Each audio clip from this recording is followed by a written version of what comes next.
Voltamos a apresentar Justiça na Tarde. Justiça na Tarde Debate. Bem, são 15 horas mais um minuto, agora no horário de Brasília. Pois bem, a partir de agora você está nos acompanhando pelo YouTube, canal da Rádio Justiça. Muito obrigado pela sua companhia, como também nos acompanhando pelo canal 1.3 da TV aberta e ainda pela 104,7 FM, que é a nossa emissora, que é a nossa Rádio Justiça. E como nós já havíamos anunciado, nossas convidadas, como também nosso convidado, já estão aqui presentes ao estúdio, com os quais nós vamos estar hoje avançando sobre o Dia Mundial de Combate ao Câncer. Mas que armas nós temos para combater o câncer? Evidentemente que a base nós temos, mas e aí? Ou seja, pessoas que de alguma forma têm, portanto, aí os seus direitos com esta enfermidade de buscarem o tratamento. Essas pessoas com seus direitos estão garantidos os direitos e os deveres também do Estado de alguma forma. Os deveres estão sendo devidamente adequados, estão sendo cumpridos. Então é nessa linha que nós, a partir de agora, vamos estar abordando o tema com os nossos convidados. E você, caso queira estar conosco, é só encaminhar sua pergunta ou então a sua pergunta em texto ou então em voz pelo WhatsApp aqui da nossa emissora, que é o 61 o 99975 8140. Bom, vamos então cumprimentando aqui as nossas convidadas, doutora Natália Munice, ela que é advogada com especialização em direito médico e hospitalar, também em direito, ou seja, direito público, ela que é vice-presidente da Associação Brasileira de Advogados em Saúde e membro da diretoria da Comissão de Direito à Saúde da OAB aqui da nossa capital federal, né, doutora Natália? Mais uma vez, seja muito bem-vinda aqui aos nossos estúdios. Muito obrigado por aceitar o convite e boa tarde para a senhora. Muito obrigada, boa tarde, Walter, boa tarde a todos. É sempre uma alegria e uma honra estar participando com vocês. Muito obrigado pela gentileza. Deixa eu também cumprimentar a doutora Jéssica Madureira Alves. Doutora Jéssica, ela que é médica de família e comunidade, trabalha na atenção primária à saúde, na Secretaria de Saúde aqui da nossa capital federal. Doutora Jéssica, também muito obrigado por aceitar o nosso convite. Seja muito bem-vinda aqui aos nossos estúdios e muito boa tarde para a senhora. Obrigado, boa tarde a todos que estão nos ouvindo neste momento e agradeço muito a oportunidade de estar aqui hoje conversando sobre esse tema que é tão importante. Com certeza. Muito obrigado à senhora.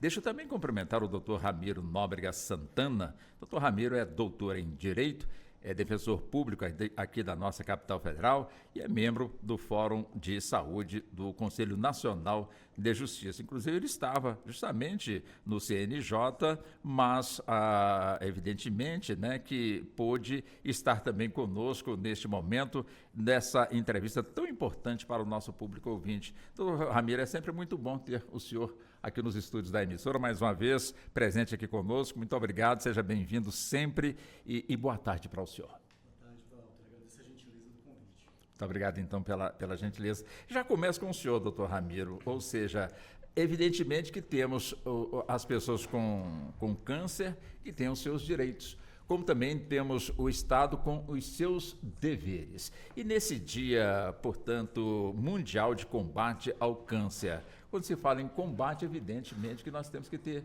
o armamento necessário, né, para que possamos, então, lutar em prol do paciente que está, portanto, aí com essa enfermidade. Ou seja, o armamento que nós temos aqui dentro da nossa realidade na capital federal é o suficiente para que possamos, então, partir para a batalha, para vencer realmente aí esta guerra contra o câncer? Walter, pergunta traz muitas reflexões. Mas vamos começar por uma questão geral, que é a ideia de proteção a uma população vulnerável, né? A pessoa com câncer, ela faz parte de um dos grupos vulneráveis que nós temos no nosso país. E o nosso país foi moldando uma forma de fazer proteção social aos grupos vulneráveis, que é a criação de um estatuto. E desde 2021 a gente tem um estatuto para a pessoa com câncer. Quando a gente tem um estatuto para um grupo, a gente reconhece que esse grupo necessita de um colchão com vários retalhos de pedaços de políticas sociais. Quando a gente pensa em pessoa com câncer, a gente pensa muito em saúde, política de saúde. Mas, na verdade, a gente precisa de uma série de políticas sociais. E hoje nós temos, para a pessoa com câncer, atendimento prioritário em fila, transporte para fazer os seus tratamentos, seus exames. A gente tem prioridade para receber imposto de renda, isenção de imposto de renda, uma série de vantagens associadas só ao fato da pessoa estar com câncer, né? Sem falar das questões previdenciárias envolvidas. Pense em outros grupos vulneráveis. A criança, Estatuto da Criança e Adolescente da década de 90, na verdade do ano de 90, foi o primeiro estatuto que nós fizemos, e com ele nós aprendemos a como organizar um colchão de proteção social para grupos vulneráveis. Nós fizemos para as crianças, nós fizemos para as pessoas idosas, nós fizemos o Estatuto da Igualdade Racial e nós fomos montando estatutos e chegamos agora ao Estatuto da Pessoa com Câncer. Então nós temos que pensar todas essas políticas, mas todo mundo quer, principalmente, foco na saúde. O Distrito Federal, infelizmente, hoje não é um exemplo de atendimento de saúde pública para a pessoa com câncer. A Defensoria Pública aqui do Distrito Federal tem como a sua principal ação, a ação que nós mais ajuizamos, todos os dias, várias ações, adivinhe, Walter, pedido de consulta com o oncologista. A fila é grande, ela está desrespeitando o prazo de 60 dias, e esse não é o único problema. Que, além disso, nós temos também desrespeitado prazos para os exames diagnósticos, né? A pessoa com câncer, ela tem assegurado, e isso é algo fundamental na nossa legislação, não só o primeiro tratamento com 60 dias, que pode ser a quimioterapia, radioterapia ou tratamento cirúrgico, mas também, em até 30 dias, realizar os exames diagnósticos quando a principal hipótese diagnóstica é oncológica. Então, nós temos respeito nas duas áreas. Nós estamos demorando a diagnosticar, nós estamos demorando a apresentar exames de imagem, fazer biópsia, fazer imunohistoquímica, e nós estamos demorando para começar os tratamentos, seja cirúrgico, seja radioterápico, seja quimioterápico, principalmente quimioterápico. E quando a pessoa precisa fazer os dois combinados, fazer uma cirurgia e depois fazer uma radioterapia, por exemplo, há uma demora no encaminhamento de um para o outro. Hoje, o principal foco de judicialização na saúde no Distrito Federal, não estou dizendo que isso é realidade no Brasil inteiro, mas no Distrito Federal, é o tratamento oncológico. Seja para fazer quimioterapia, seja para fazer radioterapia, seja para fazer os exames diagnósticos associados. E os medicamentos? Isso aí é o menor dos problemas. Temos ações, sim, para pedir medicamentos, alguns medicamentos incorporados ao SUS que estão faltando, mas isso é um tanto raro, apesar de acontecer, né? Hoje nós temos um problema desse num hospital específico, a gente pode conversar depois, mas o principal problema está longe de ser medicação, tá? O fluxo de atendimento dos pacientes em todas as partes. Deixa eu buscar também com a doutora Natália, né, como busquei com o doutor Ramiro, também a nossa realidade, como ele muito bem especificou, né, doutora Natália, e a senhora está justamente numa área que não é diferente também da Defensoria Pública, onde aí o trabalho é sempre voltado em prol, portanto, da pessoa, do paciente, né? Enfim, quer dizer, como é que a gente vislumbra diante das dificuldades que são apresentadas uma solução para o caso? É uma questão mais política, é uma questão mais de conscientização, portanto, aí do Estado. Como é que a senhora avalia este ponto, ou esses pontos, doutora Natália? Walter, como o doutor Ramiro ele adiantou, eu considero que a gente tem uma legislação bastante importante, ela veio ali a partir da nossa Constituição Cidadã, né, em 88, com essa ideia e esse propósito de garantir tratamento, acolhimento para as pessoas, e a gente tem como um direito social ali previsto a questão do tratamento à saúde. Então, a partir dessa premissa que a gente teve na Constituição, o nosso legislativo ele foi desenvolvendo outras normas para garantir uma proteção especial, diferenciada para o paciente com câncer. A gente tem, como o doutor falou, a questão do Estatuto da Pessoa com Câncer, a gente tem a lei dos 60 dias, que já tem mais de 10 anos. O que eu verifico que a gente enfrenta ainda uma dificuldade é na questão da gestão e na questão mesmo de priorizar na prática a defesa desse direito do paciente, porque a pessoa já está ali vulnerável, ela já está ali tendo um choque que ela possivelmente tem uma doença muito grave, que ela tem uma doença que pode ter uma cura muito dificultada ou pode ser uma doença incurável. Então, a partir desse momento, tem que se ter toda essa prática, todo esse acolhimento para que essas pessoas tenham efetivamente o acesso a essa proteção na saúde, e não só a pessoa. A gente precisa também acolher as famílias, né? É muito difícil quando você recebe um diagnóstico do seu pai que está idoso, que ele está ali enfrentando um câncer, de uma criança que está ali num processo, numa leucemia, alguma doença muito grave, e isso acaba adoecendo, de certa forma, a família inteira. Então, nós temos na legislação, tanto na legislação federal quanto na legislação dos estados, dos municípios, regras que protegem o paciente, né? Não só na questão do tratamento em si, mas com outras formas de se garantir um acesso a valores que ele possa utilizar esses valores ali no seu tratamento. A isenção do imposto de renda, a gente tem isenção de outros impostos, a gente tem a possibilidade dessa pessoa ela ser afastada com o benefício previdenciário, seja o benefício por incapacidade temporária ou definitiva, né, o que a gente conhecia como aposentadoria por invalidez. Então, legislação a gente tem. O que a gente precisa, na verdade, é colocar em prática.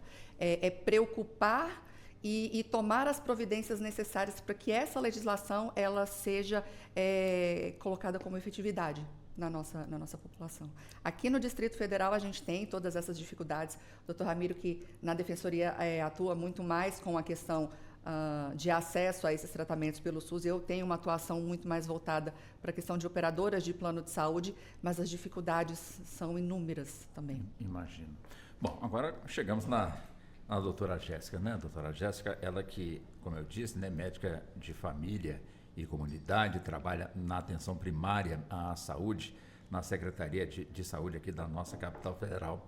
Quer dizer, quando falamos, portanto, no trabalho, portanto, do médico, e a senhora que vai a campo, né? Portanto, atender aí a população em pontos, portanto, aí específicos. Quer dizer, já que o nosso foco aqui é o câncer, quando a senhora depara com a situação dessa em um paciente, primeiro, como é que é feita a abordagem, de que forma essa pessoa recebe como orientação os passos que ela deve dar para poder, de alguma forma, passar a merecer a lei que está, portanto, aí a seu favor. Como é que funciona essa parte da emoção e depois a razão, doutora Jéssica? Bom, Walter, na atenção primária, o nosso principal trabalho é voltado para a prevenção de doenças, e aí doenças de um modo geral, inclusive câncer. Então, um trabalho que a gente faz bastante, tanto com os pacientes, ali dentro da comunidade, a gente tem programa de saúde na escola também, então a gente leva certos temas dentro das escolas, é justamente o que fazer para não ter a doença. Ter o conhecimento do seu histórico familiar, pessoas que têm já componentes genéticos, que já têm um histórico familiar positivo para câncer, eles precisam estar sendo acompanhados mais de perto, buscar um estilo de vida mais saudável, não fumar, não fazer uso de bebida alcoólica em excesso, ter o controle de peso, evitar alimentos industrializados em excesso, tudo isso são fatores que a gente vai trabalhando no dia a dia ali do nosso acompanhamento. E quando a gente chega até o momento em que a gente desconfia da possibilidade de um câncer, seja num exame de rotina, seja em alguma queixa que o paciente traz, então a gente já começa o trabalho justamente de fazer a detecção precoce para que aquela pessoa consiga ter mais tempo, quanto antes a gente iniciar um tratamento, mais chances de cura essa pessoa consegue ter. E aí, trazendo um pouco aqui o que o Dr. Ramiro e a doutora Natália colocaram, né, justamente essa é a nossa maior dificuldade. O Instituto Nacional do Câncer, o INCA, ele tem a estimativa que nos anos entre 2023 e 2025, a estimativa é que sejam feitos novos diagnósticos de câncer de 704 mil pessoas por ano. Então, imagine o número de pessoas que não estão nem imaginando que possam estar com câncer ou que já estão em processo de investigação e que a gente tem que dar acesso a todos esses pacientes. E aí as populações mais vulneráveis, elas têm uma dificuldade ainda maior. E é esse o grande ponto ali na atenção primária que a gente tenta otimizar, né? O paciente ele já está numa situação sensibilizada, a família já está sensibilizada, a gente tem uma doença que a gente sabe que, infelizmente, a maioria delas tem um prognóstico ruim, tem uma mortalidade considerável, e esse paciente ele está, então, fisicamente e emocionalmente adoecido. Então, a gente precisa tentar, ao máximo, fornecer para eles os meios de acesso, para que ele tenha um acompanhamento com aquela especialidade necessária, sem esquecer também do cuidado de saúde mental, que é fundamental. Os pacientes com câncer, grande parte deles, quando eles já estão em tratamento, eles conseguem um acompanhamento psicológico dentro do próprio hospital. Isso hoje, dentro da rede pública, é também um ponto que tem uma falha, porque, infelizmente, não tem profissionais suficientes para acompanhar todos esses pacientes, né? E eles ainda estão envolvidos, muitas vezes, em processos judiciais. na luta para conseguir fazer o seu tratamento, na luta para conseguir ter o acompanhamento médico. Então, são pacientes realmente assim, em grandes sofrimentos. E aí, a gente que está ali um pouco mais próximo, porque a atenção primária ela faz o acompanhamento de todos os pacientes de todas as faixas etárias. Então, por exemplo, se eu tenho uma família em que a mãe foi diagnosticada com câncer de mama, por exemplo, eu tenho que acompanhar toda a família, porque se ela tem uma filha, pode ser que ela também tenha um risco aumentado, ela tem um marido que talvez esteja ali sofrendo com a possibilidade de perder a esposa, às vezes são mães que estão com crianças pequenas, que já têm a preocupação, e agora minha filha? Então, a gente faz um serviço assim, de realmente atendimento da família inteira e tentar ajudar. Temos assistente social na nossa unidade, o que não é uma verdade em todas as unidades básicas de saúde do DF, mas a gente conta com assistente social e conta com psicóloga também, que dão muito suporte nesse sentido de orientar os direitos que o paciente tem. Quando a doutora Natália nos traz aí esse relato positivo, né? A gente fica aqui imaginando, quer dizer, o ideal para o Brasil seria, enfim, dessa forma. Mas a causa que gera realmente muita judicialização com pacientes de câncer em busca, portanto, de um tratamento, estaria no tamanho continental do nosso país, ou seja, que ainda não conseguiu, de alguma forma, ter condições suficientes para poder alcançar todo o território nacional? Seria isso ou não, doutor Ramiro? Bom, Walter, você está enfocando um dos desafios, que é a gente ter alguma homogeneidade de tratamento do território. A distribuição dos recursos médicos é muito heterogênea no Brasil, né? Então, o que nós temos disponível em São Paulo é muito diferente do que a gente tem disponível em Porto Velho. Né? São Paulo é um centro com 6 dos 7 hospitais de excelência do Brasil. O outro está em Porto Alegre. A gente tem outros centros de excelência em Salvador, no Recife, em Brasília, em Goiânia, mas isso não é o Brasil inteiro. E além dos centros de excelência para tratamento, nós temos uma dependência enorme da gestão municipal e da gestão estadual no tratamento do câncer. Porque o câncer, ele tem, em sua política nacional, um financiamento muito centrado na União. Mas a execução dos serviços, ela tem que ser feita na ponta. Então, tem um gerenciamento muito forte dos estados e principalmente dos municípios de grande porte. E aí é que varia muito os fluxos e a forma de atendimento. Você tem desafios como a organização da regulação dos serviços, que é o quê? Você organizar oferta e demanda. Ter uma oferta clara e uma demanda clara. Né? Quem precisa desse serviço e quem oferece? E aí fazer a correspondência entre oferta e demanda. Eu tenho uma oferta que atende a minha demanda, essa demanda está vindo de onde? Ela é só do meu território ou eu estou recebendo pessoas de outro território? Então, a gente está aqui em Brasília, que é um território que recebe pessoas de fora. Sim. Mas tem que atender porque também recebe recursos de fora, né? Todas as capitais passam por isso. Cidades de médio porte, em qualquer lugar do Brasil que se estruturam, recebem pessoas de fora. Então, como é que a gente organiza isso? A migração para tratamento na saúde. Para se tratar em saúde, a pessoa vai a qualquer lugar. Você não vai levar, por exemplo, seu filho para estudar numa escola em Goiânia, se a escola for melhor. Agora, se seu filho estiver precisando de um tratamento de saúde, você vai a Goiânia, você vai a Manaus, você vai do Oiapoque em qualquer lugar. Até o exterior. E o exterior, se necessário. Então, a gente depende muito do local, só que a migração é muito grande. Então, a gente precisa pensar em como irrigar esses recursos e fazer a correspondência deles com a execução local e fazer uma previsibilidade de qual população vai afluir a cada um desses locais de atendimento. Então, veja bem, um centro do atendimento essencial aqui, como foi trazido pela doutora Jéssica, é a atenção primária. Mas como é que a gente articula com a atenção primária se o paciente está vindo, por exemplo, de Barreiras, na Bahia, para Brasília? Você já não tem os dados da atenção primária, né? Então, esse é mais um desafio. Outro desafio são as várias etapas do tratamento. Porque a pessoa não tem, eu tenho câncer. Você tem um tipo de câncer que vai exigir uma série de tratamentos diferentes. Por vezes, a primeira abordagem vai ser a cirurgia. Por vezes, vai chegar no cirurgião, não vai dar para operar, ele vai ter que voltar para um tratamento adjuvante, vai ter que fazer uma quimioterapia ou uma radioterapia para depois voltar de novo para o cirurgião. E esses fluxos, vai lá, volta aqui, faz uma tomografia, faz uma biópsia, faz uma ressonância, faz um exame de sangue. Muitas vezes a pessoa em cada lugar tem que entrar em uma fila. Se uma dessas filas falha, aí você começa a ter um problema muito grande, que a gente chama na sociologia de homologia estrutural. que é a coisa sendo pior para quanto mais pobre e vulnerável for a pessoa. Explico. Muitas vezes, nesses problemas de encaminhamento e fluxo, quando a pessoa, por exemplo, precisa fazer um exame, digamos uma tomografia, se ela tem um pouquinho de recurso, tem um irmão que tem um amigo que tem uma patroa que tem, ela vai lá e paga e pum. Isso por uma fila de meses, às vezes. Sem ter feito nada de errado. Ela só tinha um recurso. Só que quem não tem vai fazer o quê? Vai pegar aquela fila. Aí surge outro exame, mesma coisa. Aí tem um documento que deveria ser protocolado em tal lugar, ela não entendeu como funcionou. E aí ela perdeu um tempo, porque não foi colocado na fila na data certa. A gente vê muito caso.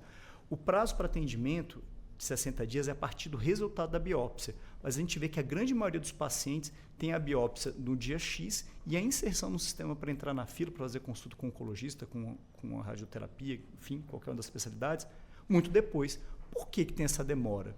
E tem gente que 2, 3 dias depois está inserida. Conhecimento. Então, a gente tem uma questão de capital cultural, quem consegue navegar melhor a burocracia do sistema chega antes, e de capital financeiro, quem tem um dinheiro. Não é para subornar ninguém, não, para passar na fila. Sim. Isso até acontece em alguns lugares do país, né? Mas, regra geral, isso não acontece. O serviço brasileiro é um serviço pautado pela honestidade e correção. Mas quem tem um dinheiro para pular uma fila, não furando ela, mas não precisando dela, pagando pelo exame. Por exemplo, essa pessoa vai ser atendida antes também. Então, o nosso sistema ainda é muito vulnerável às desigualdades sociais. Resultado, quanto mais pobre, quanto mais vulnerável, pior você é atendido. Isso vai contra qualquer senso de justiça que a gente tem de compartilhar. Aí eu chego na doutora Natália mais uma vez. Quem, de alguma forma, paga pelo seu plano de saúde?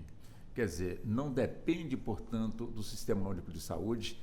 E aqui queremos elogiar o SUS, evidentemente, que vem enfrentando aí as dificuldades, mas a sua essência, com toda certeza, uma vez estando 100% em funcionamento, com toda certeza vai superar todas as dificuldades que hoje o Brasil vem enfrentando em termos de saúde pública. Mas quem tem, portanto, o seu plano de saúde? Quer dizer, é zero de demanda, ou seja, na justiça, para poder fazer valer os seus direitos? Aquela velha história, eu estou pagando, então eu tenho direito. Quer dizer, na área, portanto, do seguro de saúde, isso acontece? Ou seja, não tem problema ou tem problema sim, doutora Natália? Walter, tem muito problema, muito. Alguns problemas com questões burocráticas, que são alegadas pelos planos, como, por exemplo, não vou cumprir a cobertura do seu tratamento porque você está em período de carência, né? Não vou cobrir o seu tratamento porque você estava com uma doença que já era pré-existente, no sentido de que aquela pessoa que está doente, que teve um diagnóstico, ela só teria contratado o plano de saúde para ter acesso a esse tratamento, né? Como uma forma de, coitadas das operadoras de plano de saúde, prejudicar ali, né? E arrancar dinheiro das operadoras de plano de saúde, que a gente ouve muito. Mas as pessoas que têm plano de saúde, elas enfrentam muitos problemas. Muitos problemas porque as operadoras, elas questionam relatórios médicos, elas questionam diagnóstico, elas não autorizam exames que são necessários para se ter aquele diagnóstico mais rápido ou numa continuidade de um tratamento, para saber se aquela quimioterapia deu resultado, se aquela radioterapia deu resultado. A gente enfrenta uma série de lutas diárias também para o usuário do plano de saúde. Principalmente nesse sentido, de que as operadoras, muitas das vezes, elas criam dificuldades, mesmo sabendo que elas estão trazendo num processo judicial ou num requerimento administrativo questões que já estão pacificadas pelos nossos tribunais, questões que já constam de legislação mais recente, elas continuam trazendo essas demandas para impedir ou atrasar o tratamento daquele doente, né? Então, muitas das vezes, a gente só consegue ali iniciar o tratamento ou dar a continuidade ao tratamento através de uma decisão judicial, através de um pedido de tutela de urgência. Não é raro quando a gente enfrenta essa situação de que, doutora, eu precisei fazer uma vaquinha para fazer a cirurgia porque o plano de saúde não cobriu. Eu precisei, muitas das vezes, né, não que a pessoa não tenha direito, mas eu precisei entrar na fila do SUS, mesmo eu tendo um plano de saúde que eu pago a minha vida inteira. E a hora que eu mais preciso, eu tenho esse direito negado pela operadora.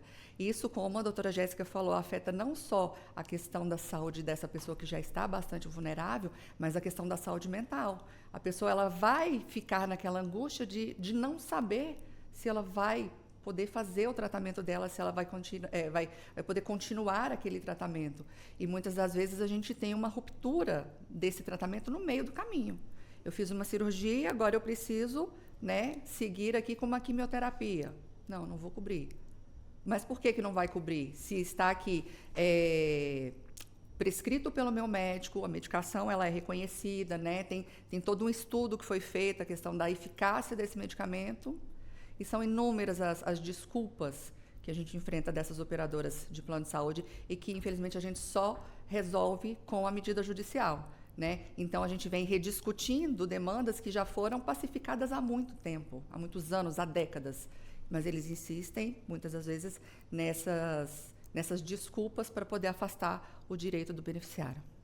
Doutora Jéssica, no trabalho que é desenvolvido pelas equipes de médicos de família e comunidade, como também a equipe que trabalha na atenção primária, quer dizer, já que o nosso foco hoje aqui é essa enfermidade, né, o câncer, ou seja, uma vez detectado no lar, uma pessoa com esse diagnóstico, quer dizer, como é que acontece? O sistema, no caso que a senhora está, continua acompanhando esse paciente, ou ele é apresentado, ou ele, de alguma forma, passa, portanto, para um outro segmento para poder dar continuidade ao que esse trabalho primário desenvolveu. Olha, descobrimos aqui, então agora é com vocês. É assim que funciona ou não? Walter, eu gosto de dizer para os meus pacientes que uma vez que eu seguro a mão deles, eu nunca mais solto. Opa, que legal. Quando a gente trabalha dentro da medicina de família e comunidade, o nosso acompanhamento ele é de forma integral. Então, a gente faz o acompanhamento da pessoa como um todo. Ele recebeu um diagnóstico de câncer. Ele vai precisar, sim, de ter um acompanhamento com um especialista ali da área de onde ele está com câncer, do oncologista, um tratamento cirúrgico. Só que ele não vai deixar, por exemplo, se é um paciente hipertenso, ele não vai deixar de ser hipertenso. Se é um paciente diabético, ele não vai deixar de ser diabético. Se é um paciente que está com processo de depressão, ele não vai deixar de ter a depressão. Então, por mais que a condição específica do câncer ele esteja acompanhando no médico especialista focal, todas as outras condições, inclusive as questões do tratamento, porque a gente vê muito dentro da rede pública, o acesso na atenção primária ele é um pouco mais fácil do que o acesso na atenção secundária ou terciária. Então, por exemplo, o paciente iniciou um tratamento de câncer de mama. Vamos colocar aí uma mulher que está fazendo seu tratamento de câncer de mama e ela está tendo algum tipo de reação, está tendo muito enjoo.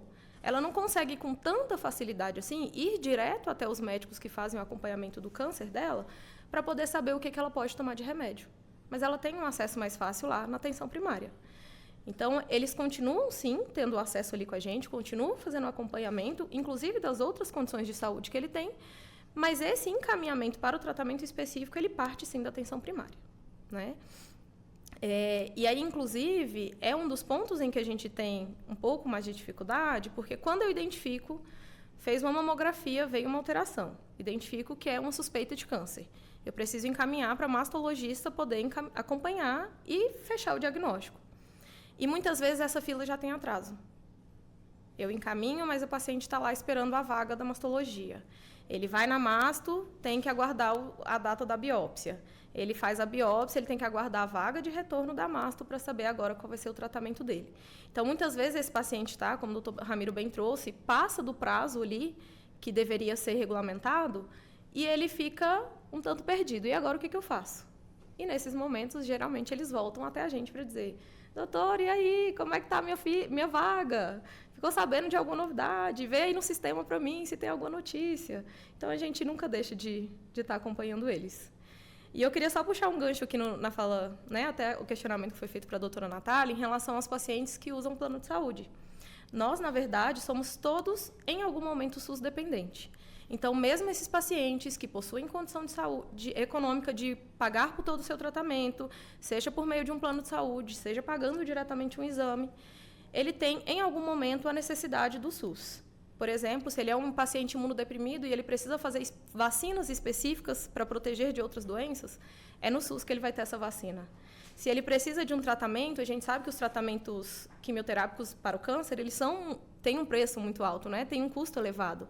O SUS ele tem parte do financiamento para esses tratamentos também, mesmo que seja um paciente que seja vindo de plano. Então, por fim, todos dependemos de alguma forma do SUS. Doutor Ramiro, uma das grandes colocações que a gente sempre ouve, eu imagino que não é exclusividade aqui da nossa capital federal, pode ser que tenhamos aí raríssimas exceções, mas é o questionamento do serviço público de saúde. Por que o Hospital X é assim? Por que a gente marca consulta e dificilmente consegue ser atendido, a não ser quando marca por um tempo muito elástico, até lá, a expressão de muita gente, até lá eu já morri, porque não vai ser possível realmente de ser atendido. Enfim, quer dizer, quando temos realmente essa realidade, quer dizer, o que é possível de alguma forma ser feito, já que a população, evidentemente, ela faz, portanto, ali os seus protestos, busca, portanto, os seus direitos, evidentemente, dentro da legalidade. E tem que ser realmente assim. Mas a revolta que a gente percebe da população é muito grande naquela velha história. Entra governo, sai governo, entra governo, sai governo, e a situação permanece a mesma, a não ser quando a gente tem a felicidade de obter aqui com a doutora Jéssica, né, o trabalho que ela vem desenvolvendo, que eu fico muito feliz, imagino também que os ouvintes também estejam nos acompanhando, também ficam muito felizes, e evidentemente que a gente gostaria que esse serviço estivesse em todo o Distrito Federal de forma bem ampla, mas a gente sabe que não é assim. Enfim, mas voltando para o senhor doutor Ramiro, como a população pode, de alguma forma, influenciar para que possamos ter um serviço de saúde pública com qualidade, porque é comum também da gente ouvir, dinheiro tem, por que não temos a qualidade realmente desse serviço? A resposta é simples, mas talvez seja difícil executar. As pessoas precisam usar o SUS. Enquanto o SUS for um produto de consumo de grande parte dos brasileiros, e principalmente da classe média, ele vai funcionar, melhor ou pior. Quando ele deixar de ser um produto de consumo das classes médias brasileiras, ele vai naufragar. O SUS é o maior projeto de política pública já lançado no mundo, de política pública social. É o maior sistema nacional de saúde, universal, né? Não tem nenhum país com população maior que o Brasil que tenha organizado um sistema de saúde nacional e universal. Nenhum. Todos os que também têm sistema universal, como a Inglaterra, por exemplo, eles são países menores que o Brasil, tanto em território quanto principalmente em população, né? O Canadá é maior em território, mas é menor em população. Então, é um empreendimento de política social gigantesco. E ele faz o quê? Ele é um sistema único. Ele une Ramiro, une Walter, une Natália, une a Jéssica, une a pessoa que passou aqui mais cedo para limpar o estúdio, une o motorista do ônibus, que a gente eventualmente vai pegar quando sair daqui, une os ministros, une todos nós, né? O sistema de saúde privado, ele é suplementar. Essa é a base da política, né?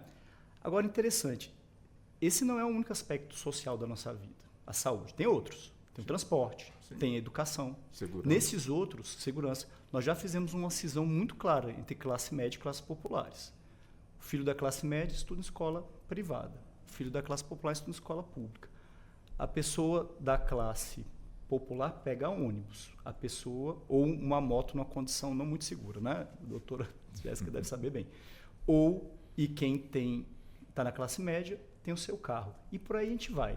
Onde a gente mora também define a nossa classe social, né? A saúde era uma política que até então ela unia de certa forma grande parte dos brasileiros. Um conjunto pequeno de brasileiros tinha acesso aos planos de saúde. Esse número vem crescendo, né?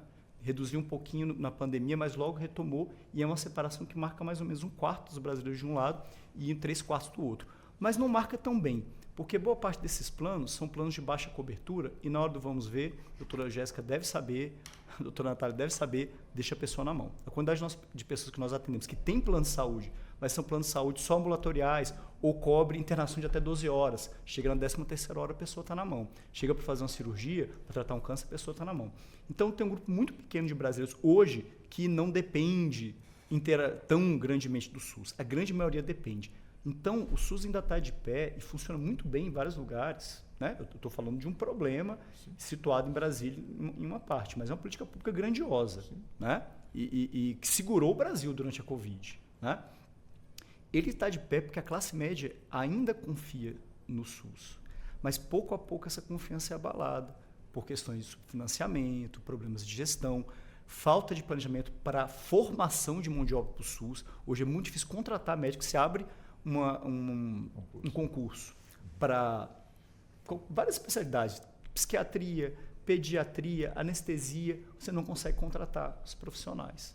Então, a gente, por uma série de questões, também tem o problema do complexo industrial da saúde. Cada vez mais nós compramos medicamentos de fora do país, porque nós não estamos produzindo aqui o que há de mais avançado em termos de pesquisa. Né?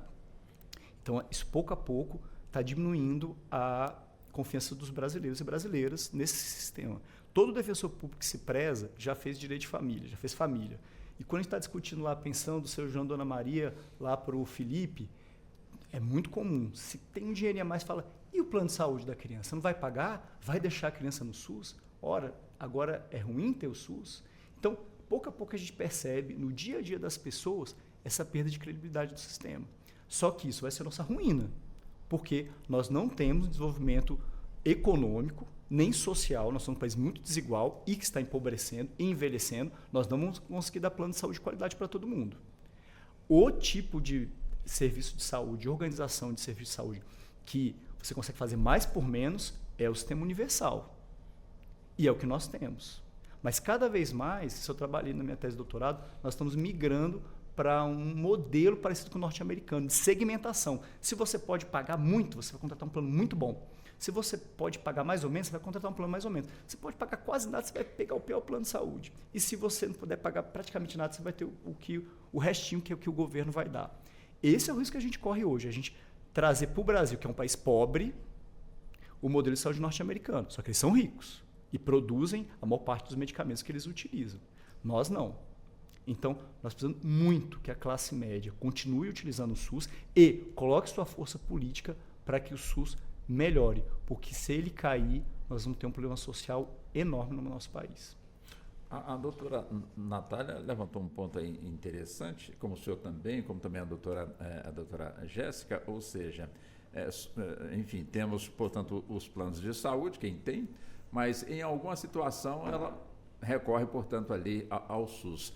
A exemplo de um transplante, né? Um transplante renal, transplante de coração, enfim, qualquer que venha a ser, portanto, o transplante, quem de alguma forma está à frente com a equipe médica, com os profissionais de saúde, com os equipamentos, com os insumos, temos aí, portanto, o SUS, portanto, aí à frente de toda essa situação. Quer dizer, diante desse quadro, e evidente também que, ultimamente, temos aí acompanhado muito aí as reclamações dos planos de saúde, muitas das vezes entendendo que está ganhando pouco, quando na realidade as pessoas que ali estão entendendo que estão de alguma forma enfrentando uma exigência maior, já que quando há uma solicitação de um exame complexo, demora-se um tempo de certa forma elevado e evidentemente que a pessoa fica ali aguardando. E quando é negado é que entra, portanto, na justiça. Mas acontece que nem sempre esse plano é negado no mês, em 2 meses, em 3 meses, deixando a pessoa ali numa situação muito difícil, ou faz o exame, ou a situação vai agravar. Mas se entrar na justiça contra o plano não, mas eu não decidi ainda. E aí, doutora Natália, como é que se enfrenta aí essas situações? Ou seja, os planos de saúde, de fato, estão mais exigentes por conta realmente aí da complexidade de exames que precisam ser feitos, e as pessoas têm, acima de tudo, pressa por conta aí do diagnóstico que é severo e precisa realmente de muita pressa. Diante desse quadro, como é que fica essa situação do plano de saúde nessa demanda junto ao nosso Poder Judiciário?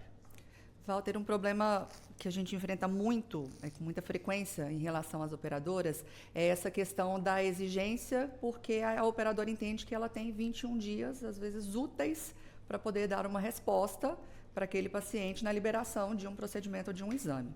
Mas o paciente, muitas das vezes, ele não tem 21 dias úteis para aguardar.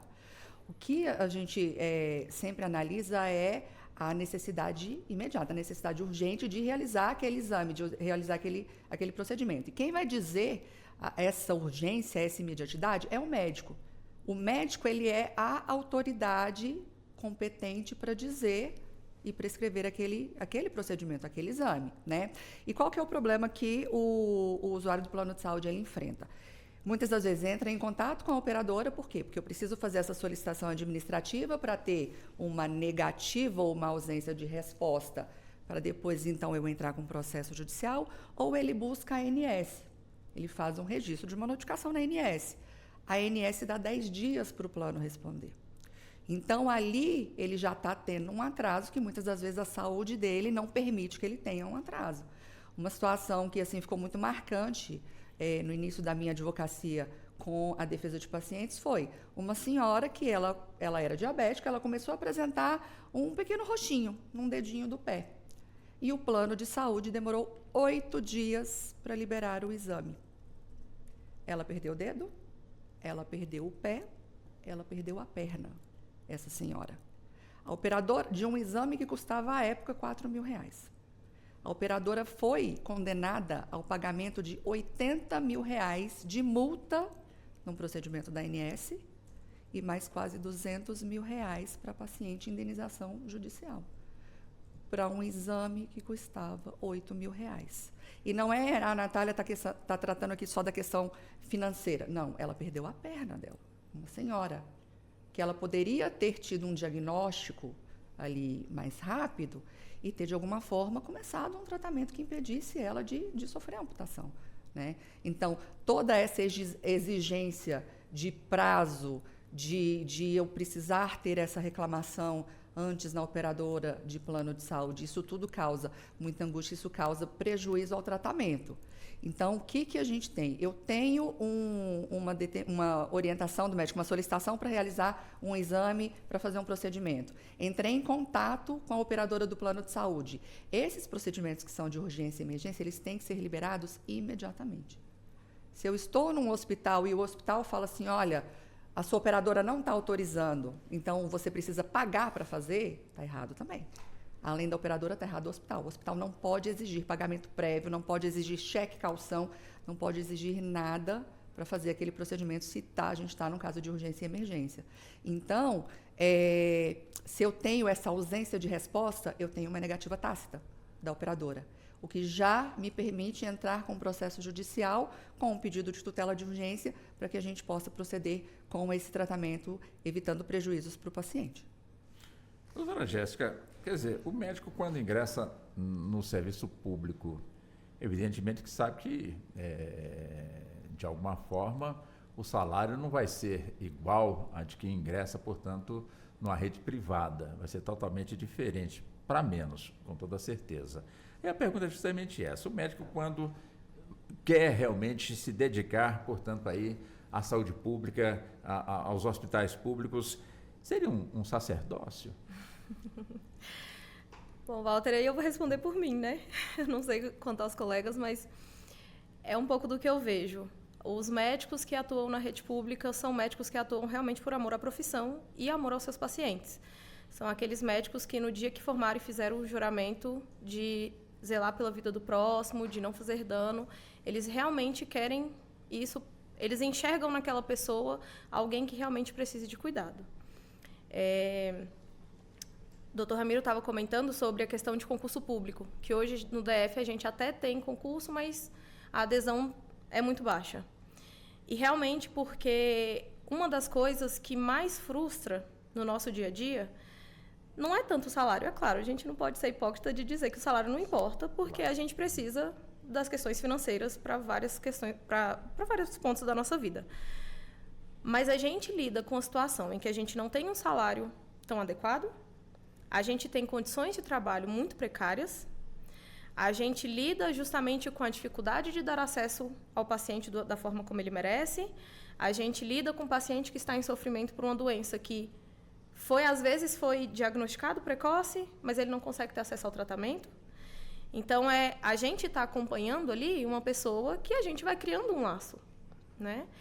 E ter a frustração de não ver a possibilidade de um tratamento que Até pensando no particular, a gente também tem situações assim. Imagina um exame simples que poderia ter resolvido e ter preservado a perna dela. Eu tenho aqui alguns relatos, algumas lembranças de pacientes que eu consegui identificar, e aí trazendo para o câncer, consegui identificar que aquele paciente tinha um diagnóstico de câncer, encaminhar para um especialista, o especialista diz que é outro especialista, e aí primeiro precisa de um exame para mandar para um oncologista, e aí de chegar no oncologista já assim, infelizmente, é cuidados paliativos. A gente não tem mais como fazer nenhum tipo de tratamento. Então, a gente vai sofrendo também junto com esses pacientes, né? Eu não vou dizer que seria um sacerdócio, mas com certeza tem que ser por amor. Entendo. Agora, existe ultimamente, quer dizer, está mais frequente, doutor Ramiro, a incompreensão, vamos colocar assim, não é? De certa forma, a reação das pessoas que estão ali aguardando, no caso, uma consulta no hospital público, ou até mesmo a realização de um exame, quer dizer, o exame que é marcado para daqui 3 meses, a pessoa chega para realizar este exame e, de repente, o equipamento está incapacitado de proceder naquele exame, ou então o profissional que, de alguma forma, atua naquele equipamento está de folga ou saiu de férias, e o paciente, de alguma forma, às vezes se revolta muito. E essa revolta se verifica muito também na porta de pronto-socorros, onde as pessoas chegam ali na parte da manhã, a noite já chegou, também não são atendidas, às vezes com crianças, às vezes pessoas jovens, adultas, já tivemos casos aí de pessoas morrendo realmente sentadas no banco, enfim, uma situação realmente, um quadro pavoroso. Aí a pergunta é justamente essa, né? Quando temos, portanto, aí reações em que, infelizmente, profissionais de saúde são agredidos, em que, infelizmente, eles estão ali em pequeno número, mas que, claro, né, a quantidade de pessoas que está ali para poder ser atendida é um número realmente elevado e tem que aguardar, portanto, com muita paciência. E, evidentemente, que temos, portanto, aí as agressões físicas. Já tivemos um caso mesmo no meu tempo, quando eu cobri a polícia, um caso de um médico que acabou sendo, de certa forma, baleado, portanto, aí por um paciente que não gostou da brincadeira do médico, muito carinhoso com o paciente, ele já achou que estava muito tempo ali, acabou tentando assassinar o médico, e felizmente dentro do pronto-socorro, do hospital de base, inclusive, ele conseguiu, portanto, ser socorrido. Enfim, essa reação do público com os profissionais de saúde, de alguma forma, é o resultado justamente do que nós estamos aqui conversando, ou seja, enfim, da estrutura da rede que aparentemente é grande aqui para o nosso Distrito Federal, mas que infelizmente tem muita gente que às vezes demora muito na fila para poder ser atendida. Isso quando a gente está falando de pronto-socorro. Não entramos ainda na questão, portanto, aí das pessoas que estão na fila aguardando aí por exames para poder concretizar ou fechar o diagnóstico ou de câncer ou de uma outra enfermidade. Bom, Walter, eu vou aproveitar, eu sei que tem muitos estudantes de Direito, né, que ouvem aqui a Rádio Justiça, fazer uma sugestão de leitura para os estudantes que estão ouvindo sua pergunta, que é muito bem feita, porque traz uma questão que envolve a população revoltada, mas também envolve os profissionais que estão na linha de frente. Tem um conceito em administração chamado burocracia de nível de rua, né?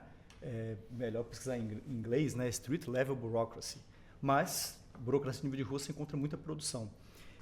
Tem um autor que trabalhou muito bem isso, chamado Michael Lipsky, e tem uma tradução pela ENAP, pela Escola Nacional de Administração Pública, do livro dele sobre burocracia de nível de rua, coordenado pela professora Gabriela Lota, que faz pesquisas dessa avaliação, que é olhar quem é esse profissional que está na ponta. É o ponta de lança, é a cara do serviço público para o cidadão. E ela faz, doutora Jéssica, desculpa, a avaliação do trabalho na atenção primária da saúde, como é que isso acontece. E tem uma coisa que o Michael Lipsky fala, que é muito importante, que o serviço que a pessoa experimenta, né? Então o tipo de atendimento que ela experimenta quando vai na UBS atendido pela doutora Jéssica, não é o que ela vê como execução do SUS, ela vê como o próprio SUS. Então, se ela tenta ser atendida e não tem médico na emergência, se ela marca um exame e o exame é cancelado, ela não entende que ali falhou. Muitas vezes ela entende que não presta. Então, O burocrata de nível de rua, né, que somos vários de nós, eu sou um burocrata de nível de rua na assistência jurídica, né, a doutora Jéssica na saúde, o motorista do ônibus no transporte público, que é um serviço público, né, e nesses vários serviços nós somos responsáveis não só pela execução do serviço, mas pela sensação da população usuária do que aquele serviço público é de verdade, né? Agora, a experiência com o serviço público de saúde, ela normalmente não se dá com um atendimento só, assim como a experiência com a educação não dá com uma aula. Um professor ruim não vai dar a impressão de que todo o sistema de ensino é ruim, mas vários professores ruins, ou professores que não vão dar aula, várias greves seguidas, assim como várias portas na cara em hospitais, vão criando na população pouco a pouco a sensação de que a saúde não presta. Não é que ela não está sendo bem executada, é que não presta, tem que ser colocado em lugar outra coisa. E aí começa a questionar o próprio modelo, né? Mas agora vamos vir para a realidade. Nós temos esses profissionais de saúde, os que estão dedicados, que estão lá na ponta atendendo, sofrendo com o problema da violência, né? Isso na pediatria hoje, aqui no Distrito Federal, é muito claro. Teve uma crise aqui, com reunião de todas as autoridades para discutir isso, porque o pai que está com seu filho há 6 horas lá esperando um atendimento, a criança com 40 graus de febre, vai partir para uma violência. Não é à toa que todos os hospitais, todas as unidades hospitalares têm um policial militar. Agora a gente está aqui na Rádio Justiça. O que o judiciário tem a ver com isso? Né? E aí é uma contribuição que eu quero dar. Porque poucas vezes se pensa nos aspectos positivos da judicialização da saúde. O que eu ouço em todos os lugares, né? Falando por magistrados, até por nós advogados, doutora Natália, é que a judicialização da saúde não é boa. Pelo contrário, em várias das situações, ela tira esse espaço de embate de violência das clínicas, das UBS, dos hospitais, para o sistema de justiça, que é o lugar certo para você exercer, se contrapor e brigar, né? Então, uma pessoa que está lá na fila, não consegue ser atendido para determinada especialidade, em vez de brigar com a doutora Jéssica, vai lá na defensora e entra com ação. A pessoa que está precisando de um atendimento do plano de saúde, em vez de entrar lá na sede do plano de saúde e quebrar tudo, vai falar com a doutora Natália, né? E ela entra com ação, né? Então, isso na pandemia ficou muito claro para nós, que parte do enfrentamento que acontecia lá na beira dos consultórios, nas entradas dos pronto-socorros, eles vinham para onde? Para a justiça, que é o lugar certo para você lidar com esses conflitos. Então, a justiça contribui bastante para que se alivie dos consultórios, dos ambulatórios, das portas dos hospitais, esse tipo de embate. Não vai resolver nas situações de urgência e emergência, não vai. Mas vai resolver nas filas grandes, na falta de cirurgia, na falta, por exemplo, fornecimento de um medicamento. A gente consegue trazer para dentro da justiça e, para a atuação do sistema de justiça, tentar lidar com esses problemas de uma forma mais adequada e menos violenta. Nessa mesma linha, doutora Jéssica, da questão da violência, quer dizer, a gente repara que nos hospitais públicos nós temos ali a figura do vigilante, né, fardado, armado, para poder, imagino eu, né, já que a sua função é cuidar do patrimônio ali do estabelecimento, né? Mas na realidade ele atua também em outras áreas também no serviço público, ao passo que nos hospitais privados a gente percebe também o vigilante, mas com um outro tipo de visão, ou seja, com um terno, com a roupa, a arma realmente escondida, enfim, e de alguma forma com uma abordagem também diferente, portanto, ali dentro de um hospital, portanto, privado. Quer dizer, quando a gente vê essa diferença, quer dizer, demonstra, portanto, a diferença também social, ou seja, já que vamos colocar assim, me perdoe, né? Pessoas de baixa renda que vão ao hospital público e quem vai no hospital privado são pessoas, né, doutores, pessoas que merecem um outro tipo de tratamento, quando na realidade todos nós merecemos ter o mesmo tipo de tratamento. Como é que a senhora vê isso? Com certeza. Quando a gente chega numa unidade de saúde e você vê ali um vigilante, um segurança com, né, arma à mostra, né, geralmente aquelas pessoas maiores, tudo, você verifica ali uma certa intimidação para o paciente que está ali aguardando às 6 horas, às 8 horas, que se ele reclamar, falar um pouquinho mais alto, que ele vai ser retirado dali, né? Que ali não é lugar de bagunça, ali não é lugar de você fazer escândalo. Ao ponto que, quando a gente está num hospital privado, é como você falou, aquele segurança ele está ali mais para dar uma orientação, né? Até porque, a depender da questão da emergência, né, da urgência, o paciente ele desce da maca da ambulância, ele já vai lá para dentro para ser atendido. O que a gente não vê na prestação do serviço público, infelizmente. Então, essa revolta do paciente, do familiar do paciente, ela é, na minha visão, uma revolta legítima, porque esse serviço não está sendo prestado, né, de uma forma adequada, mas o profissional, tanto o profissional de saúde, o profissional da enfermagem, o próprio vigilante que está ali, eles sofrem isso na pele como se aquilo fosse, aquele problema todo criado, fosse um problema que ele criou. Como se o médico estivesse ali dentro e ele não quisesse atender as pessoas que estão aguardando. As pessoas muitas das vezes não entendem que é uma demanda muito grande e que o capital pessoal que a gente tem ali dos servidores é muito restrito, é muito limitado, né? Então, como o Dr. Ramiro falou, eu não posso culpar, por exemplo, cheguei na farmácia de alto custo, eu preciso do meu medicamento, o medicamento não está disponível. Eu vou esculhambar, eu vou bater, eu vou agredir.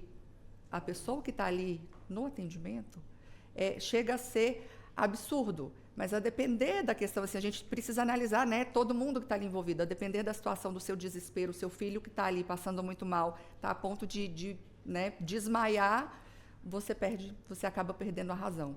Então, as pessoas precisam saber de que bater no médico é muito errado e não resolve. As pessoas precisam saber de que essa limitação do atendimento não é culpa do médico, não é culpa dos profissionais que estão naquela unidade. O problema é muito maior. Às vezes é um problema de gestão, é um problema, né, financeiro. O Dr. Ramiro sabe muito mais essa questão da problemática do SUS do que eu, que não tenho tanta atuação. Mas é uma problemática de quem está ali na linha de frente, na maioria das vezes está ali para ajudar, né? Já cansei de ver e de ouvir história de pessoas que foram atendidas na Defensoria Pública, que chegaram lá que não tinham dinheiro da passagem de ônibus para ir embora para casa, e o pessoal ajuda, né? Eu, na época da faculdade, há poucos anos atrás, a gente ajudava o pessoal quando fazia atendimento, né? Voluntária Defensoria, Núcleo de Prática Jurídica. Como a doutora Jéssica falou, não é uma questão de a gente que trabalha com paciente, com familiar de paciente, a gente, né, trabalha só por amor. Mas dizer que a gente não se envolve também não funciona, porque a gente está ali dentro da família, a gente está ali muito próximo, enfrentando com o olhar técnico o problema que aquela família enfrenta. Então, muitas das vezes, você tem ali o contato direto com o pai e a mãe da criança que está doente, com os filhos daquele senhor que está doente, e você acaba se envolvendo, você acaba se importando, né? O que eu acho que a gente precisa, de fato, quem tem o poder da caneta do dinheiro, que faça acontecer, para que até essa questão da própria violência ela seja minimizada e extinta. Deixa eu só fazer uma ressalva aqui sobre os vigilantes. Eu sou um fã de vocês que estão aí no exercício de suas funções. Evidente, se vocês agem dessa forma é porque vocês foram instruídos, né, a agirem dessa forma. Mas eu tenho o maior respeito e carinho, portanto, aí, pelos vigilantes que estão aí na sua atuação, né? E muitas das vezes são os primeiros a sofrer agressão. Sim. Geralmente estão lá na linha... Xingamento. Sim, tudo. Né? Tudo. Eles briga. Acabam recebendo. E são recepcionistas também. Sim, também. Faz tudo. Gente, a nossa primeira hora já está vencida. Eu peço licença para que possamos ir ao nosso intervalo. Mas daqui a pouquinho, doutora Jéssica, doutora Natália, também doutor Ramiro, nós vamos estar de volta e teremos mais uma hora pela frente para abordarmos este tema tão instigante, tão importante e bastante revelador em termos assim de levar informações para o nosso público ouvinte. Intervalo, voltamos em instantes. Até já. Você está ouvindo Justiça na Tarde.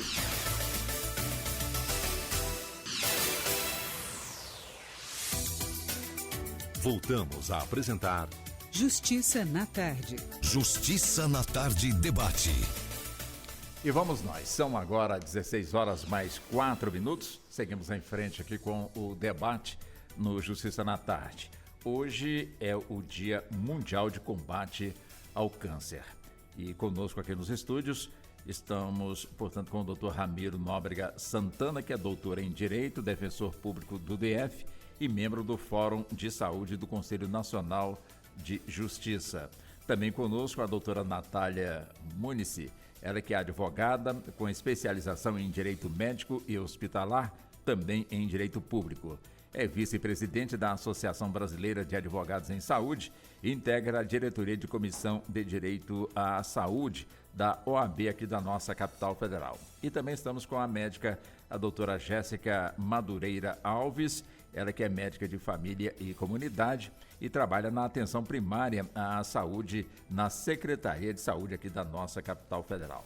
Pois bem, nós vamos entrar agora na questão, portanto, aí do direito das pessoas, portanto, dos direitos, né? Da pessoa com câncer. Mas eu volto com a doutora Jéssica. Doutora Jéssica, a senhora que aqui na capital federal, a senhora está lotada, portanto, na UBS, que é a Unidade Básica, portanto, de Saúde. Quer dizer, são letrinhas que de alguma forma terminam, eu não sei se confunde, portanto, aí a pessoa, porque tem a UBS, tem a UPA.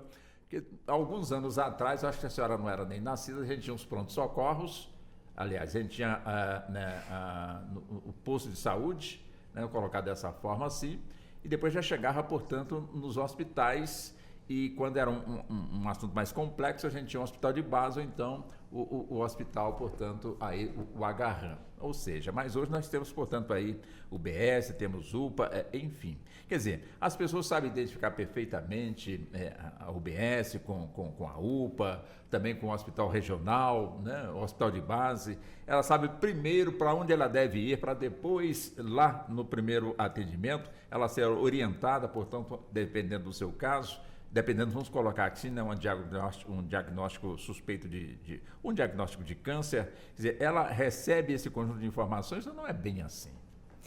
Bom, Walter, aí eu vou te falar que até os profissionais de saúde muitas vezes têm dificuldade de entender as letrinhas. As letrinhas e aonde encaminhar cada paciente, né? O que a gente espera, o serviço de saúde, ele deveria agir da seguinte forma. Inicialmente, o UBS, antigamente era chamado de centro de saúde, posto de saúde, o famoso postinho, que agora a gente tem essa nomenclatura, Unidade Básica de Saúde, que é a porta de entrada, vamos dizer assim. Então, aquele paciente que está iniciando o seu acompanhamento, que está em busca de entender o que está passando no corpo dele, que está com um diagnóstico recente de hipertensão, ou quer descobrir se é hipertenso, diabético, ou até a questão do câncer, né? Minha família tem histórico, apareceu uma coisa suspeita em mim, eu preciso fazer uma investigação. Então, esse acompanhamento inicial, ele deve ser feito na UBS, né, na Unidade Básica de Saúde. E alguns casos agudos também são de atendimento na Unidade Básica. Por exemplo, uma criança que está com febre, que está com vômito, mas está bem hidratada, uma pessoa que iniciou uma febre, sintomas de infecção de urina, quadros agudos que são considerados ali leves, digamos assim. Isso a gente, dentro da Unidade Básica de Saúde, também faz esse atendimento. E aí a gente tem as UPAs, que são as unidades de pronto atendimento, que deveria ser ali o cuidado intermediário. Então, é aquele paciente, por exemplo, que está com uma pressão muito elevada, junto com a dor no peito, quando a gente tem uma suspeita de um AVC, um infarto, uma condição um pouco mais grave, isso seria o ideal que fosse atendido na UPA. E os hospitais, eles deveriam ficar com atendimento daquelas condições que precisam de internação. É um caso cirúrgico, é um paciente que foi acidentado, grave, é uma condição de saúde que está mais debilitado, paciente que está mais debilitado, né?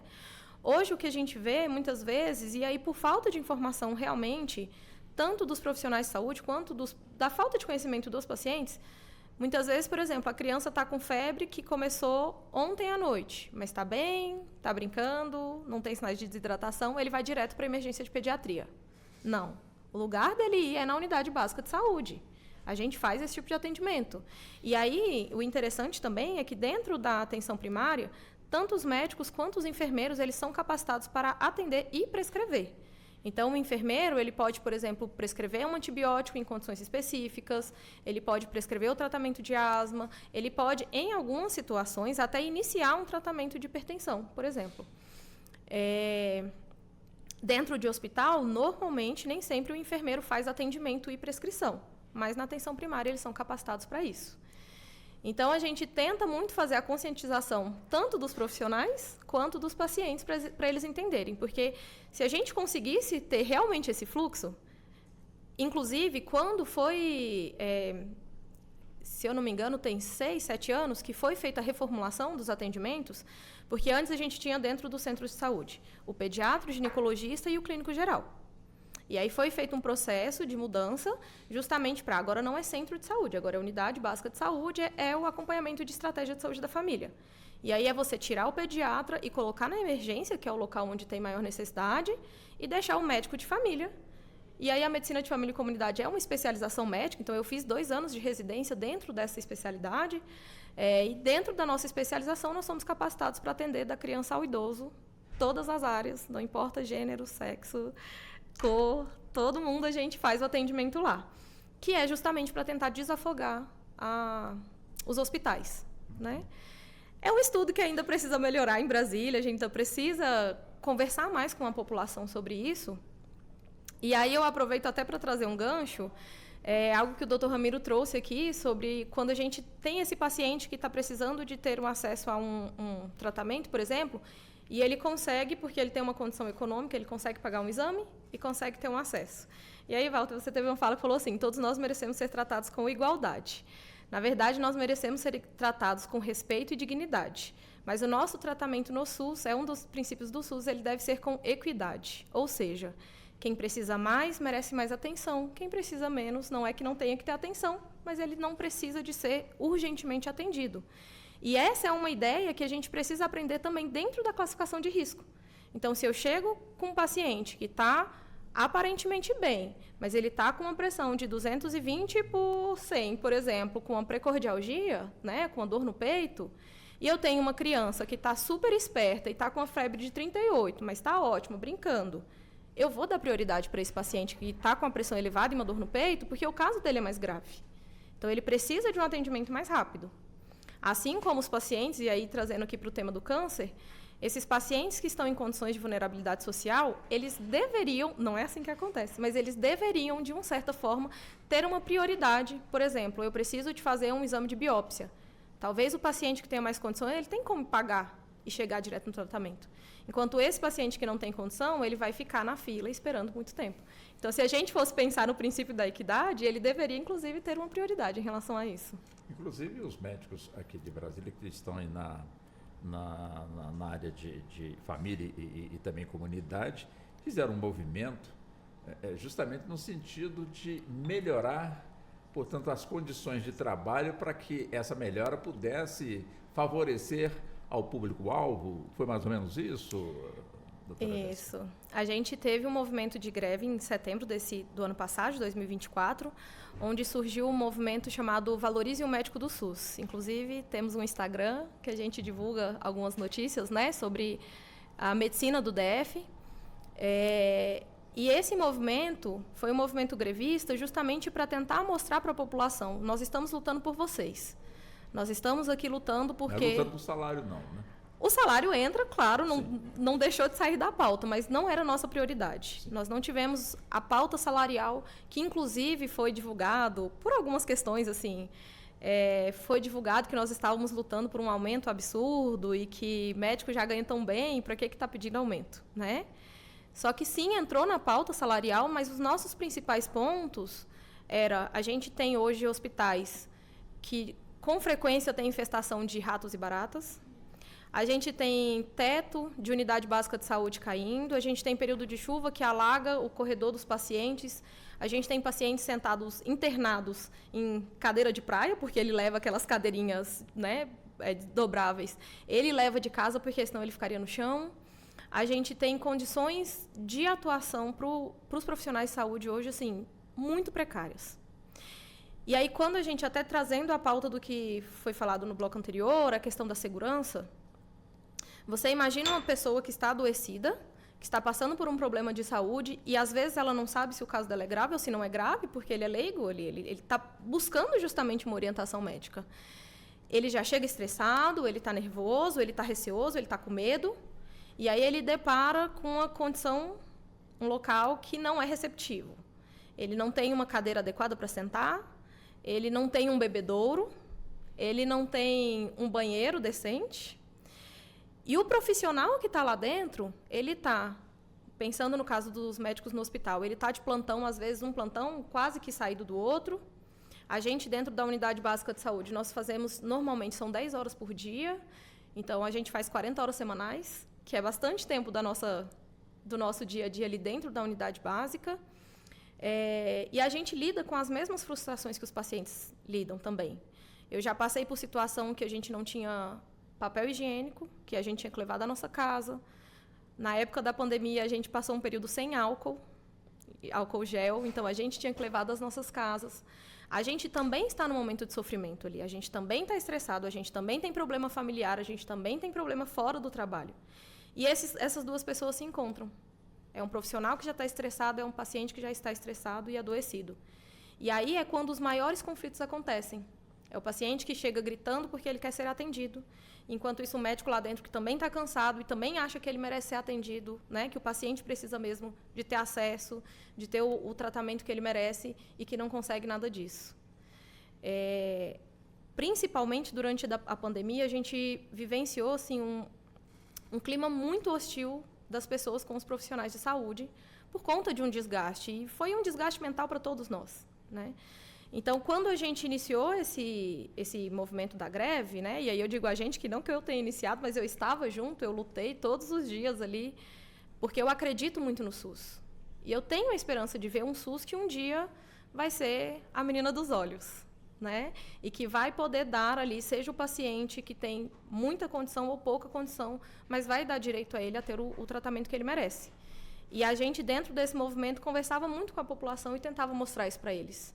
Olha, está faltando pediatra porque não tem concurso. E quando tem concurso, ninguém quer ir porque não tem condição de trabalho. Está faltando médico, está faltando equipe de saúde da família porque os profissionais estão cansados, a gente não está dando conta mais. E a população teve um entendimento muito, muito bacana, assim. Eles estiveram muito ao nosso lado. Que bom, que bom. Bom, doutora Natália, como também o doutor Ramiro, fiquem à vontade, caso queiram também fazer a abordagem sobre o que disse a doutora Jéssica. Mas a pergunta que eu encaminho para o senhor, doutor Ramiro, é justamente a seguinte. Nós temos aí, em determinada época do ano, campanhas, né, para a mulher ou então para o homem, geralmente campanhas preventivas contra o câncer de mama, contra câncer de próstata. Mas também, por outro lado, a campanha inunda, portanto, aí os meios de comunicação, chamando a atenção do pessoal para ir.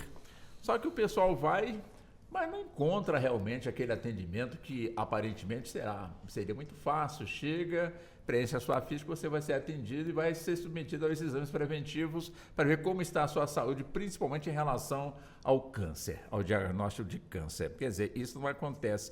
Não precisaria de um ajuste melhor nessas campanhas, para que a pessoa, de alguma forma, não fique, de certa forma, até mesmo não acreditando nas campanhas que são colocadas. E a gente entende que é importante que essas campanhas sejam feitas para chamar a atenção e orientar. Mas, de repente, a pessoa chega atendendo a campanha naquele ano, deixa eu ver como é que está a minha saúde, e volta, portanto, frustrada. Quer dizer, tem como ajustar a esse ponto, fazer com que a população realmente confie no que está sendo dito pelas políticas públicas, para que ela, de alguma forma, preserve bem a sua saúde? Perfeito, Walter. Você toca nos pontos certos, é impressionante. Você estudou bem a pauta. Parabéns pelo seu trabalho. A questão das campanhas e dos mutirões nos chama muita atenção, porque a gente tem algumas muito famosas, né? Campanha do câncer de mama, câncer do colo do útero, câncer de próstata e os famosos mutirões para atendimento oftalmológico, né? Por favor, continue com as campanhas, continue com os mutirões, né? Mas, por favor, não deixe isso se tornar o principal e o fluxo normal de atendimento se tornar acessório, né? Porque, infelizmente, isso tem acontecido. Novamente, continue com todas as campanhas e os mutirões, mas vamos manter ao lado um fluxo adequado de encaminhamento. Eu vou dar só os exemplos, né? Aqui da questão do câncer no útero, né? Um dos principais exames para prevenir o câncer, que é a colposcopia, nós temos uma fila enorme aqui na capital da República, né?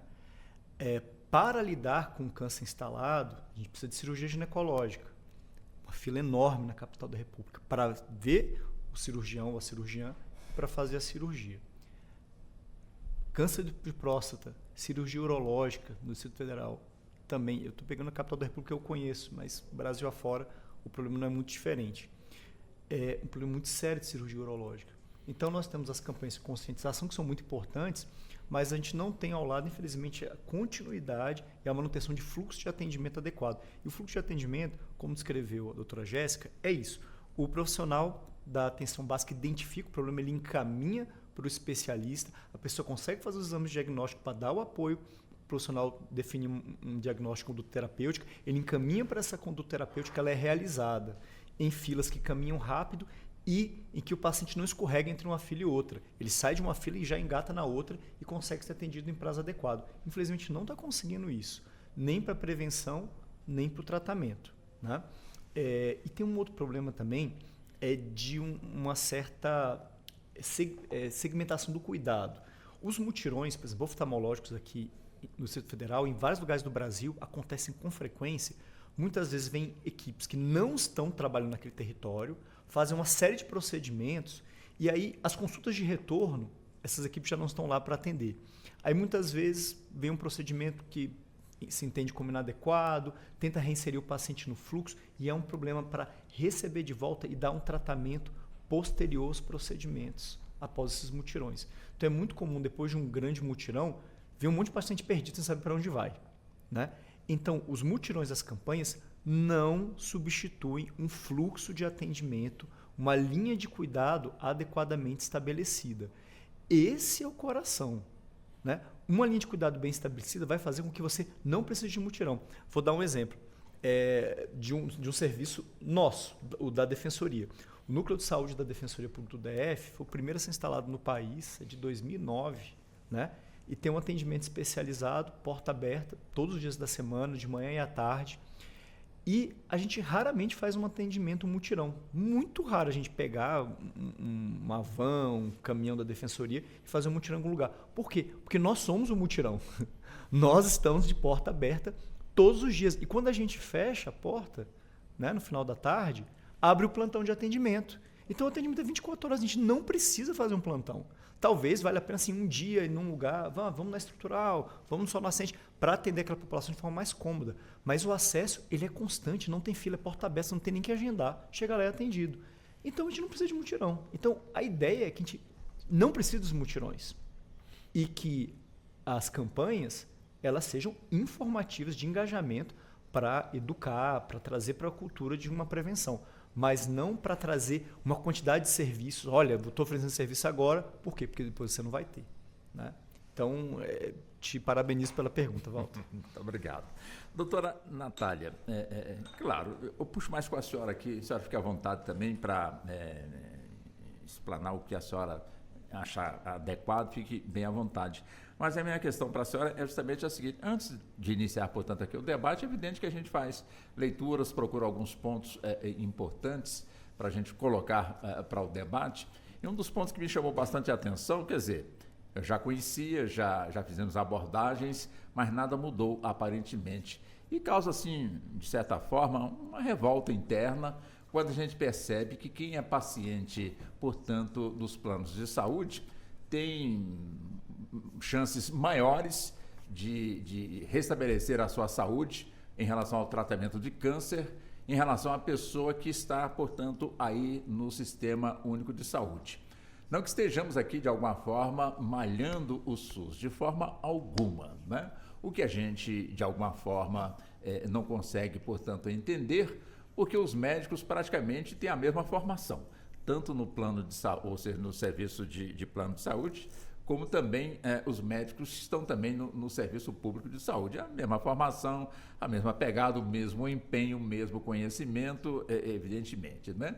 Mas a questão que a gente, pelo menos, desconfia está na questão, portanto, de medicamentos, de outras questões, onde para o setor privado é aberto, portanto, a medicação, e para o setor público, vamos imaginar assim, tem muita burocracia, né, para poder alcançar aquela família de medicamentos que possa, de alguma forma, ajudar também no tratamento de câncer. Esses são detalhes importantes que a sociedade tem que debater, tem que cobrar, enfim, de quem está realmente no poder público, para que possamos ter também aí essa, mais uma vez, a igualdade, né, tanto para quem está no plano de saúde, como também para quem está no Serviço Único de Saúde, doutora Natália.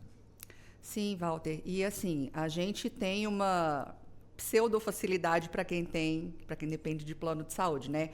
Não comparando com as pessoas que não têm os planos, que realmente a questão das filas, da disponibilidade, ela é muito mais complexa, mas nas operadoras de plano de saúde a gente enfrenta também várias dificuldades, mas a gente tem alguns normativos que me permitem, por exemplo, se eu não tenho uma disponibilidade de um profissional especializado no local de moradia daquele usuário, o plano de saúde ele tem que custear esse tratamento fora, em outra cidade, inclusive o transporte desse paciente, né? A gente tem, então, aí alguns regramentos que são próprios da questão da saúde suplementar. E na saúde suplementar, a gente verifica também uma disponibilidade, às vezes, maior de técnicas mais avançadas, mais modernas, para a realização de exames, né, de procedimentos. Não que isso seja fácil de se conseguir, mas como eu tenho um regramento próprio para essas operadoras de plano de saúde, judicialmente eu tenho como embasar esse pedido para fazer essa solicitação de uma liminar, né, para que esse tratamento ele siga. Então, a depender da gravidade, da complexidade do caso, eu tiro um paciente que tem um plano de saúde do interior da Bahia e eu coloco ele para fazer um tratamento no Einstein, em São Paulo, no Sírio. Por quê? Porque a complexidade da doença dele me determina que ele precise daquele tratamento ali específico, né? A gente tem hoje as questões das especialidades e eu fico ainda surpresa todas as vezes que, por exemplo, eu preciso de algum tratamento.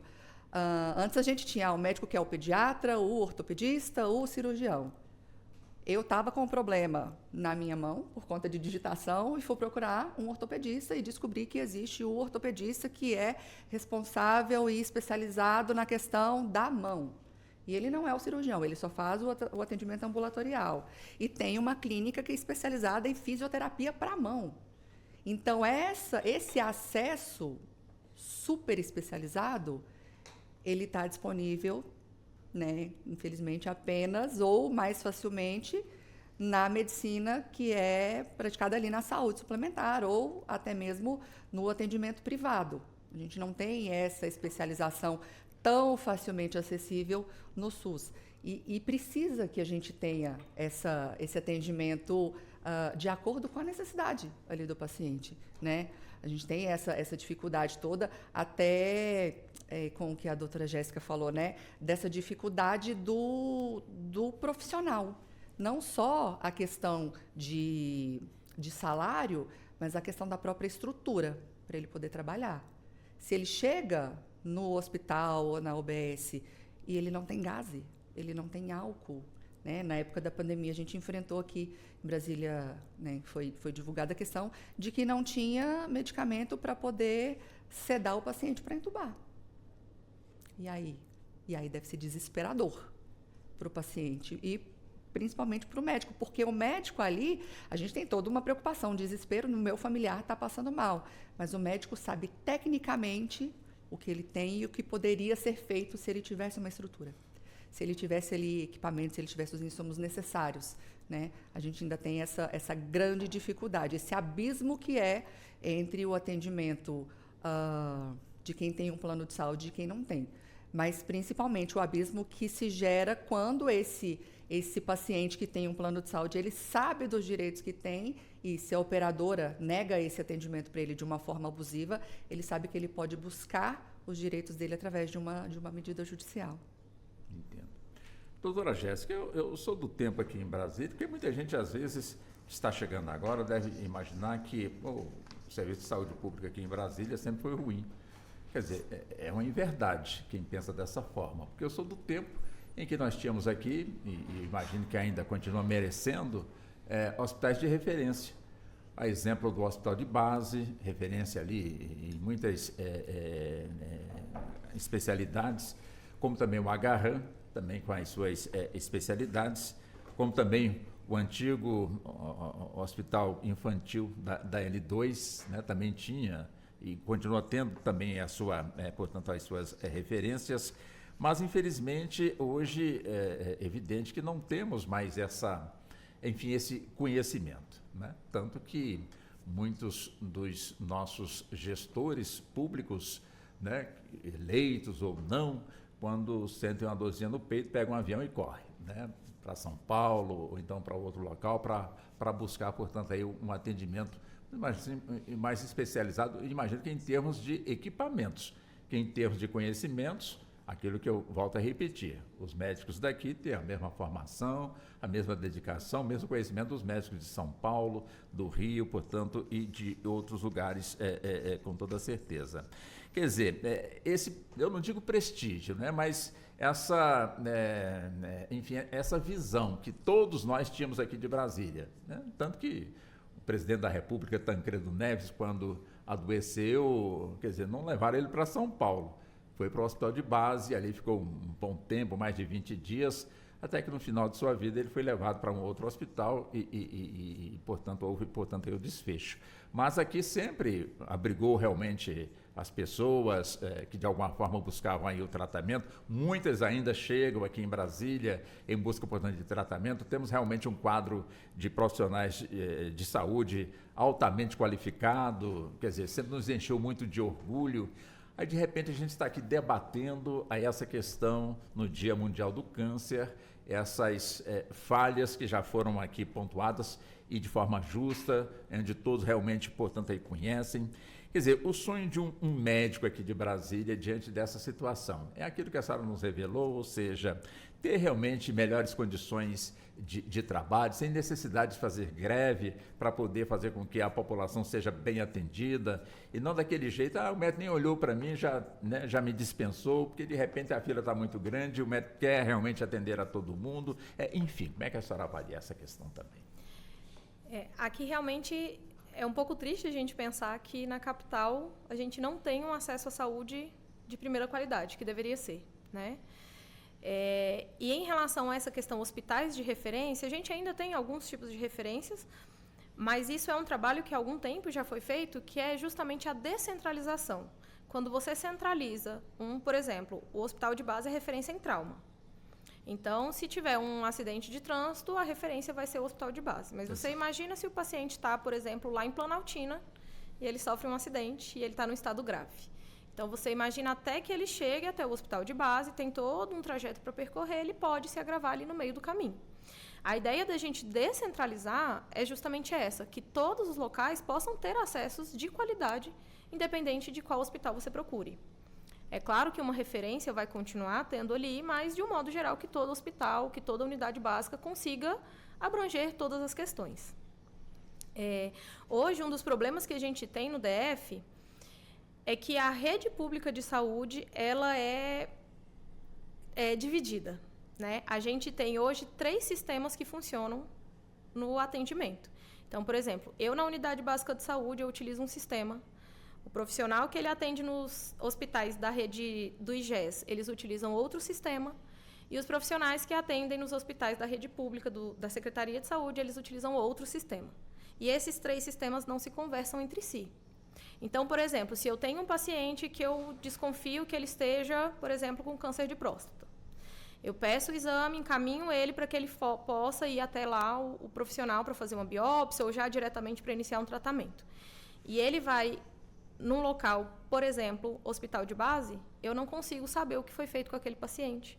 Eu não consigo ter, porque às vezes o paciente, e não que a gente tenha que ficar acessando o prontuário de todo mundo, mas às vezes o paciente chega até a consulta comigo e fala: o médico lá fez uns exames, aí ele passou uns remédios, mas eu não sei o que foi, não. E aí eu não consigo acessar o sistema para poder até acompanhar ali o que foi feito de diagnóstico, o que está sendo planejado de tratamento para ele. Assim como o médico que atendeu ele lá no hospital também não consegue ver o que eu aqui na unidade básica escrevi, o que eu avaliei, por que eu estou encaminhando ele. A gente faz, claro, um relatório, mas ainda assim ele poderia ter mais acesso. Às vezes um paciente ele faz uma tomografia que foi encaminhado pela rede pública, e aí, por algum motivo, ele foi no particular e ele pagou uma tomografia, e aí, por algum outro motivo, ele foi em outra rede de saúde, né, por exemplo, do IGES, e fez uma tomografia. Então, ele passou realizou o exame 3 vezes, sendo que se fosse um sistema integrado, e aí, no mundo ideal, inclusive, o particular seria integrado com o nosso, se ele fez uma vez a tomografia, eu consigo acessar e falar, olha, você fez uma tomografia recente e a gente não identificou, enfim, eu consigo saber o que tem. Né? Então, hoje, esse é um dos pontos assim, que me entristece, em pensar que a gente tem tanto avanço tecnológico, mas que dentro da saúde a gente tem até um retrocesso, eu vou dizer.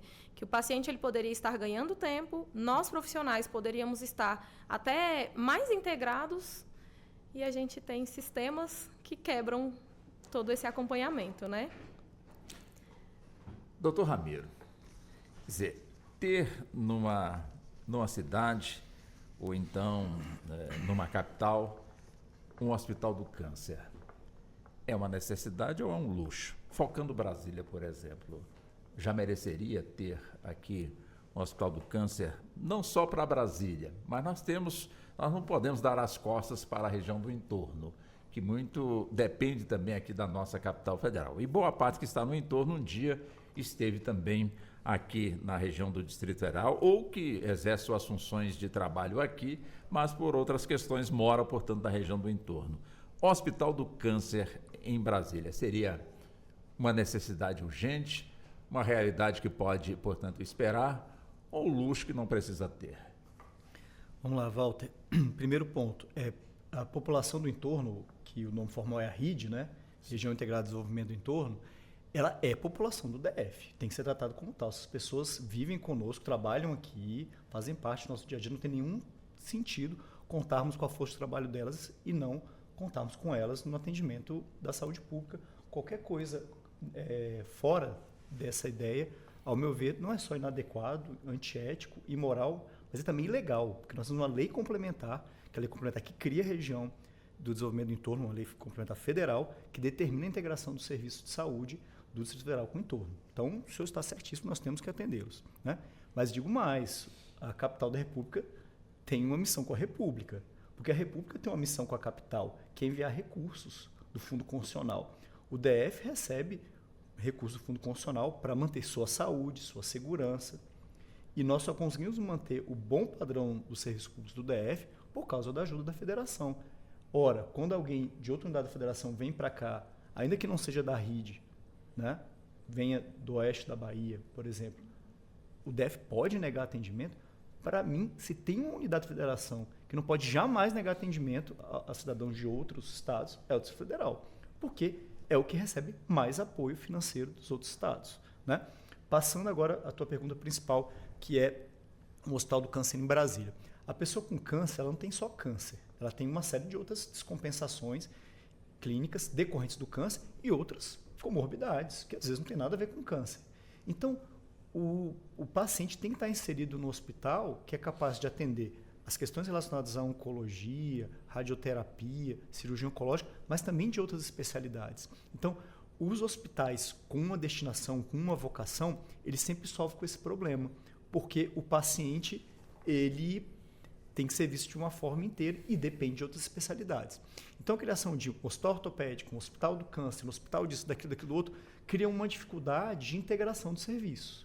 Então, esse é um desafio que cada gestão tem que avaliar de forma muito adequada e muito própria.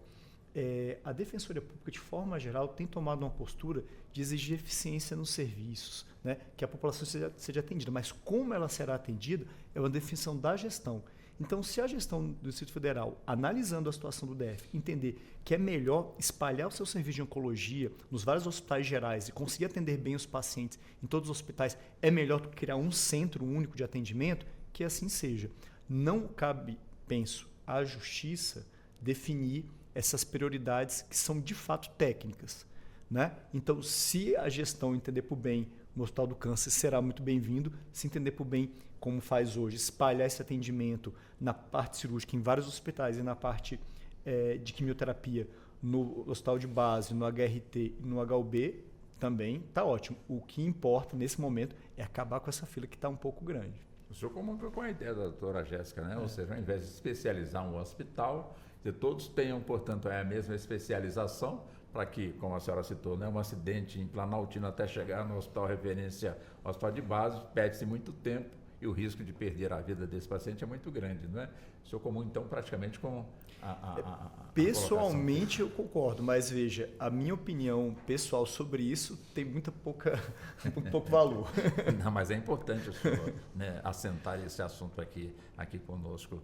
Deixa eu voltar também com a doutora Natália. Doutora Natália, quer dizer, a questão enfim, da rede privada, portanto, de saúde. Quer dizer, falamos aqui sobre o hospital, portanto, aqui do câncer, mas é um assunto que geralmente ataca bastante, e com certeza gera muita demanda na nossa justiça, é a questão da pessoa que está ali pagando o seu plano de saúde, mas quando ela chega num determinado ponto da sua idade, automaticamente se torna inviável ela continuar ali mensalmente bancando, portanto, ali o valor da prestação, da mensalidade, enfim, do boleto, né? Como já foi colocado aqui, inclusive, lá atrás, aqui pelas senhoras, como também pelo doutor Ramiro. Quer dizer, essa questão, portanto, aí do valor, e foi colocado também que a nossa população está envelhecendo, e é, de fato, uma realidade, não só um privilégio aqui de Brasília, do Brasil, mas do mundo todo, né? Ou seja,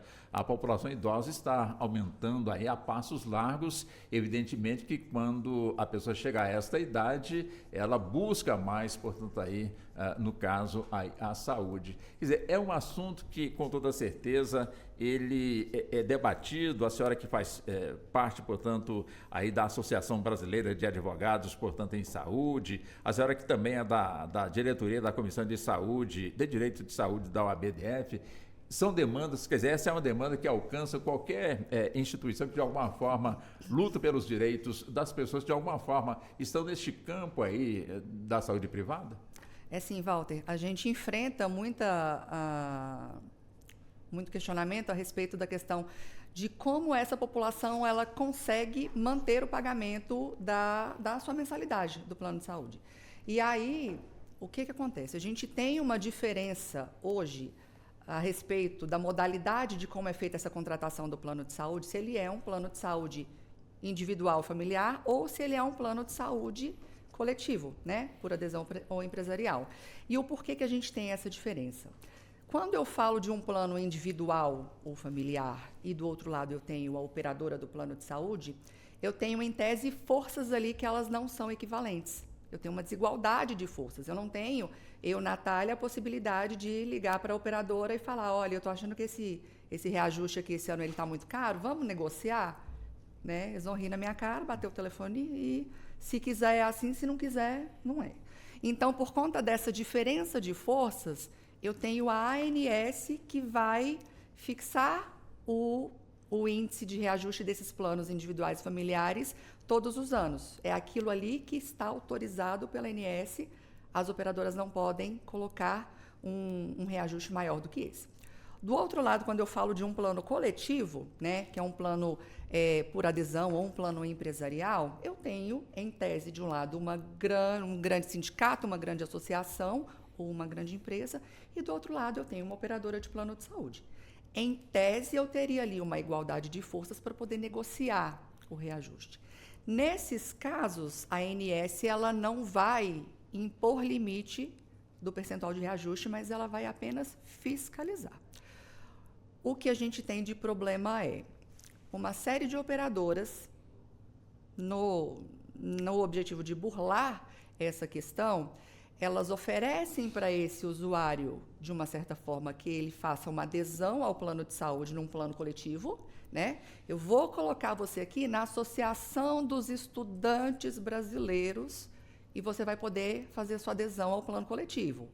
Que, em regra, seria mais barato ali no início, mas como ela não tem uma limitação de reajuste pela ANS, eu começo com a minha mensalidadezinha ali mais barata, mas no ano que vem são 39,9%. Nossa. A gente tem casos de pacientes, de usuários que começam com um valor de mensalidade, você calcula ali 3, 4 anos, um reajuste de 300%, 400%. Isso torna inviável. Mais inviável quando eu estou falando da pessoa, por exemplo, idosa. Por quê? Porque ela vai sofrendo aqueles reajustes durante toda a sua vida, vinculada àquele plano, e a operadora de plano de saúde, ela entende aquela pessoa como cara para a carteira. Então, ela vai fazer o que ela puder para que essas pessoas não consigam pagar os seus planos de saúde. A gente teve, em abril, maio ali do ano passado, uma enxurrada de cancelamentos de planos de saúde. Pessoas em tratamentos para doenças graves, pessoas em tratamento para câncer, na maioria idosos. Teve que ter toda uma movimentação, tanto Defensoria Pública quanto o Judiciário, o próprio Legislativo, para que isso não fosse feito, não fosse colocado em prática. Até porque a gente precisa ter na nossa cabeça o seguinte: se eu vou tirar essas pessoas que têm um atendimento minimamente garantido na saúde suplementar, se eu tiro essas pessoas vão desembocar no SUS. E aí a gente cria um problema para o SUS também, né? A gente não discute aqui a questão de que as operadoras de plano de saúde, à exceção das operadoras de autogestão, que essas operadoras, que são colocadas no mercado, elas têm que ter lucro, mas tudo tem que ser analisado de uma forma viável para o mercado e viável para o paciente. Eu não posso simplesmente, no momento que o paciente mais precisa de tratamento, que é ou quando ele está idoso ou quando ele está enfrentando uma doença grave, eu colocar ele na rua, né? Então, por conta disso, a gente tem uma série de normativos da própria ANS que vão resguardar esse paciente. A gente tem Código de Defesa do Consumidor para resguardar esse paciente que está vinculado a operadoras de plano de saúde, e a gente tem o Judiciário. Se o plano de saúde ele me coloca ali um reajuste de 30% no reajuste anual, né? Porque, inclusive, a gente tem, além do reajuste anual, eu tenho a mudança de faixa etária, eu tenho sinistralidade e o CEL é o limite. Se ele coloca um reajuste de 30%, 40% e ele não justifica, através de um cálculo atuarial, a necessidade desse reajuste, aí o Judiciário afasta e determina a aplicação daquele índice menor que é autorizado para o plano de saúde individual. Entendo. Bom, como o nosso tempo já está caminhando aqui para fechar, vamos já entrar aqui nos encaminhamentos. Doutora Jéssica, começo com a senhora. Enfim, de repente a senhora quer assentar algo aqui no nosso debate e que a pergunta não chegou, mas a senhora está com ela guardadinha aí, vamos supor que seja dessa forma. Então a senhora tem aí 2 minutos e meio, 3, para a senhora ficar à vontade para expor aquilo que a senhora queira nos microfones da Rádio Justiça. Walter, eu quero só aqui deixar, na verdade, uma mensagem, para esses pacientes que estão sofrendo de algum tipo de doença, e seja lá o que for, e aqui em especial a questão do câncer, o medo de ter um diagnóstico ou um diagnóstico recente com medo de um tratamento, que o medo, muitas vezes, ele congela a gente e ele dificulta que a gente possa fazer um cuidado adequado. Então, não tenha medo de buscar um atendimento médico, não tenha medo de fazer um exame, não tenha medo do seu tratamento. Conversem com o seu médico. Eu brinco com pacientes, às vezes, que chegam para mim e falam assim: eu só estou aqui porque realmente eu estou sentindo uma dor, porque não sei quantos anos que eu não vou no médico. Eu falei, tá errado. Tá errado porque todo mundo tem que passar num atendimento médico pelo menos uma vez por ano, mesmo que não tenha sintoma nenhum. Porque quando a gente consegue antecipar, se cuidar e prevenir, com certeza todo o tratamento ele se torna mais fácil, a gente consegue proporcionar um diagnóstico precoce, a gente consegue proporcionar um tratamento ainda em início de doença que vai ajudar e com certeza a melhorar a qualidade de vida dessas pessoas. Então não fujam dos médicos, procurem pelo menos uma vez por ano um atendimento. Por que o medo realmente congela? Geralmente as pessoas que de alguma forma sabem que precisam ir, portanto, até o médico para saber o que está acontecendo, está sentindo alguma coisa, mas vamos empurrando aqui, porque de repente eu chegar a me dar uma notícia ruim, eu vou morrer só com a notícia. Por que há esse congelamento, doutora Jéssica? Existe muito, a gente precisa entender qual a experiência de vida daquela pessoa. A gente, às vezes, imagina que, por exemplo, se eu for dar um diagnóstico de diabetes para uma pessoa, tudo bem, é só um diabetes. Mas, às vezes, aquela pessoa passou por uma experiência tão negativa na vida, ou porque a mãe tinha um diabetes e sofreu, ou porque viu a avó tendo que amputar uma perna, enfim. A gente precisa entender o que aquela pessoa tem de histórico de vida, né? Tanto pessoal quanto familiar. Então, o medo de descobrir o que eu tenho, se eu já passei por algum tipo de trauma, eu vi alguém da minha família sofrer, alguém teve um diagnóstico de câncer, fez a cirurgia, fez uma quimioterapia e ao invés de melhorar só piorou, era uma pessoa que estava super saudável, fez um tratamento de saúde e o tratamento, a pessoa acredita, né? O tratamento piorou ela e eu não quero viver assim. Então, ela teme aquilo que talvez ela já tenha experimentado de alguma forma, talvez não diretamente, né? Mas com alguma lembrança ali que ela tem. Então, ela prefere viver no oculto. Eu sei que tem alguma coisa errada, mas deixa para lá, porque se eu descobrir, eu vou saber. Né? Assim, se eu tiver o diagnóstico, eu vou saber que eu realmente tenho aquele problema e eu vou sofrer com aquilo. E aí, muitas vezes, as pessoas preferem fingir que não estão vendo ou sentindo, com receio realmente do que pode vir pela frente. Então é ter coragem, coragem, coragem. Com certeza. Com certeza. Bom, doutor Ramiro, antes de eu passar para o senhor e também para a doutora Natália, só me permite aqui trazer as manchetes do nosso jornal que entra no ar daqui a pouquinho, tanto na TV como também no ar. É rapidinho, eu já volto com o senhor, como também com a doutora Natália. Vamos lá. Segunda turma do Supremo confirma a decisão que validou o júri popular e manteve a prisão de 4 réus pelo incêndio na Boate Kiss. Justiça penhora ações e ex-senador Fernando Collor perde controle acionário de empresas. Tribunal Regional Eleitoral do Rio de Janeiro volta a julgar pedido de cassação do governador Cláudio Castro. Ministério Público Federal vai acompanhar cumprimento da sentença internacional que condenou o Brasil por falta de investigação e punição no caso da chacina de Acari. E ainda, Tribunal de Justiça de Minas Gerais retoma programa que apresenta a estrutura e o funcionamento da Corte para crianças e adolescentes. O Jornal da Justiça desta terça-feira, desta terça-feira, 4 de fevereiro, começa logo mais às 18 horas. Mas vamos lá agora com o doutor Ramiro Nóbrega Santana, também participando conosco aqui do nosso debate. Doutor Ramiro, que também é doutor em Direito e defensor público e membro do Fórum de Saúde do CNJ. Doutor Ramiro, 3 minutos também para o senhor ficar à vontade para deixar assentado aqui nos microfones da Rádio Justiça o que o senhor desejar. Walter, quero primeiro elogiar a sua condução desse trabalho, parabéns. Muito obrigado. Em segundo lugar, Walter, eu quero trazer como reflexão final uma palavra que dá o nome a essa rádio, Rádio Justiça. Um pensamento sobre justiça para pessoas com câncer e de como identificar as injustiças que têm acontecido. Né? Nós discutimos várias delas aqui, mas tem uma fundamental, que é um tratamento diferente que nós estamos dando a brasileiros que têm plano de saúde, de brasileiros que não o possuem. Existe um aspecto fundamental nisso, que é a existência de 2 tipos de rol. Né? Tem o rol da ANS, que é a Agência Nacional de Saúde Suplementar, que tem uma gama de procedimentos e de medicamentos, portanto, quimioterápicos que tem ali, e outro no SUS. E hoje, os medicamentos que estão ali no arsenal terapêutico disponível para quem tem plano e para quem não tem são diferentes. Vou dar só um exemplo, o Asciminib, que é para a leucemia mieloide. Ele foi incluído agora, no final do ano passado, para o rol da ANS e não foi incluído no SUS. Se você é um oncologista tratando uma pessoa com leucemia, você vai tratar de forma diferente, porque você tem um arsenal terapêutico diferente em cada um. Isso me parece uma injustiça que nós não gostaríamos que existisse quando nós criamos um sistema único com público e suplementar. Esse suplemento que a Constituição permite, ele é um suplemento que diferencia o arsenal terapêutico, que uma pessoa com a mesma doença vai ter.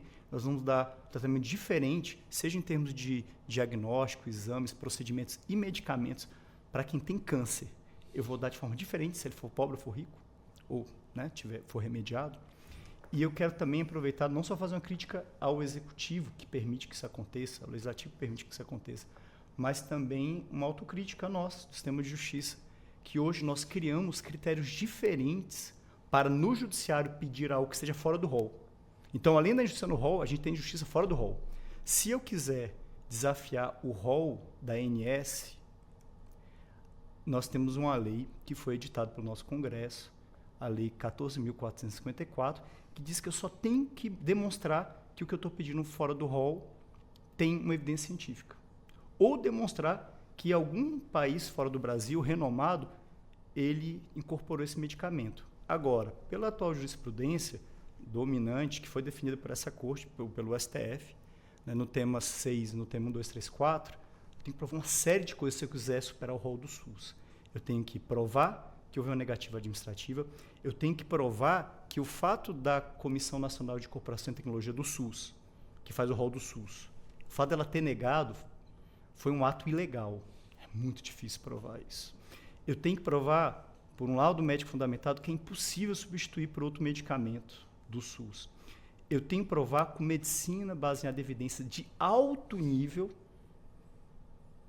que aquele medicamento, aquele tratamento tem evidência de alto nível. Não basta médio nível, baixo nível de evidência. E eu ainda tenho que provar que é imprescindível para o tratamento e eu tenho que provar que a pessoa é incapaz de pagar pelo medicamento. São 6 requisitos, sendo que 2 deles são muito difíceis de alcançar. Apresentar evidência de alto nível, o que é absolutamente impossível para algumas doenças raras, por exemplo, né? E algum câncer raro. E é muito difícil também provar que um órgão, né, do governo agiu ilegalmente. Imagina uma pessoa provando isso no processo. Então, quer dizer que nós já temos uma injustiça na existência de duas listas, um rol para rico e um rol para pobre. Agora, nós temos também critérios judiciais diferentes. Um critério judicial muito mais fácil de ser superado, né? Basicamente tem um requisito só para superar o rol se eu tiver um plano de saúde, e eu tenho 6 requisitos, vários deles quase insuperáveis, se eu for uma pessoa pobre, se eu for um usuário do SUS. Desculpa usar rico, pobre, né? É uma simplificação que o tempo exíguo permite, não exige. Então, essa é a última reflexão. Nós temos que buscar o atendimento da pessoa com câncer, como de qualquer outra doença grave, para um espaço de mais justiça. Porque hoje nós estamos num espaço de injustiça.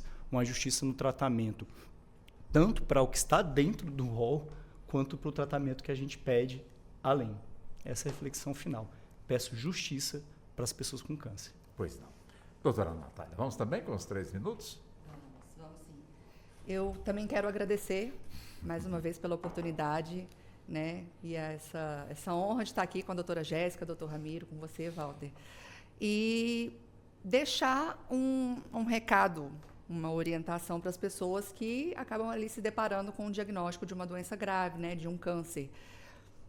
Que não entrem em desespero, né? É muito difícil, é muito complicado, mas como a doutora Jéssica falou, às vezes o desespero, o medo, ele nos paralisa, né?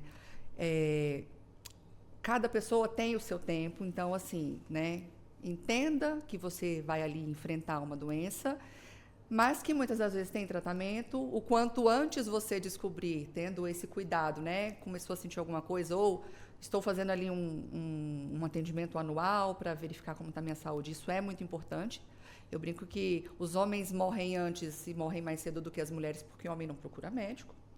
Inclusive o meu marido, beijo marido, não faz um exame de sangue na vida, então isso às vezes dificulta. Às vezes é muito melhor você, né, descobrir que você tem uma doença ainda com a possibilidade de tratar, do que achar que, não, eu não vou procurar um médico, porque se eu descobrir alguma coisa, o tratamento vai me encaminhar ali para o óbito. E, além da questão do tratamento em si, essas pessoas, elas tenham conhecimento e busquem conhecimento e orientação a respeito dos outros direitos que têm. Os direitos previdenciários, né, as isenções tributárias e todo esse arcabouço que a nossa legislação ela oferece, de uma certa forma, a amenizar, nem que seja financeiramente um pouquinho, para que se enfrente essa doença que foi ali, né, descoberta, através de uma isenção de imposto de renda, através de uma isenção para comprar um carro, uma isenção de um IPTU, um IPVA. São vários direitos que muitas das vezes eles não são divulgados, a população não sabe e que acabam muitas das vezes, né, não tendo esse acesso. Então, procurem, pesquisem e que as pessoas que estão, de certa forma, enfrentando a doença, que elas possam enfrentar da melhor forma. Doutora Natália, foi um prazer, um privilégio mais uma vez receber a senhora aqui nos estúdios. Muito obrigado pela atenção. Muito obrigada, Walter. Doutora Jéssica, da mesma forma, espero tê-la mais vezes também aqui no programa, mas foi uma honra também receber a senhora aqui nos estúdios. Obrigada, foi uma honra para mim também, principalmente pelos colegas aqui, foi um debate muito interessante. Doutor Ramiro, também um privilégio também, mais uma vez, ter o senhor aqui nos estúdios da nossa emissora. É evidente que esperamos mais vezes o senhor aqui conosco. Obrigado ao senhor e à Rádio Justiça. E assim chegamos ao fim da edição do nosso debate dentro do Justiça na Tarde. Eu sou Walter Lima, fiz a condução aqui do programa, que teve a produção da Ana Cláudia Possati, trabalhos técnicos do Neto Silva e a coordenação de jornalismo de Marcela Luiza. Muito obrigado, boa tarde e até amanhã, Brasil. A Rádio Justiça apresentou Justiça na Tarde. Secretaria de Comunicação Social, Supremo Tribunal Federal.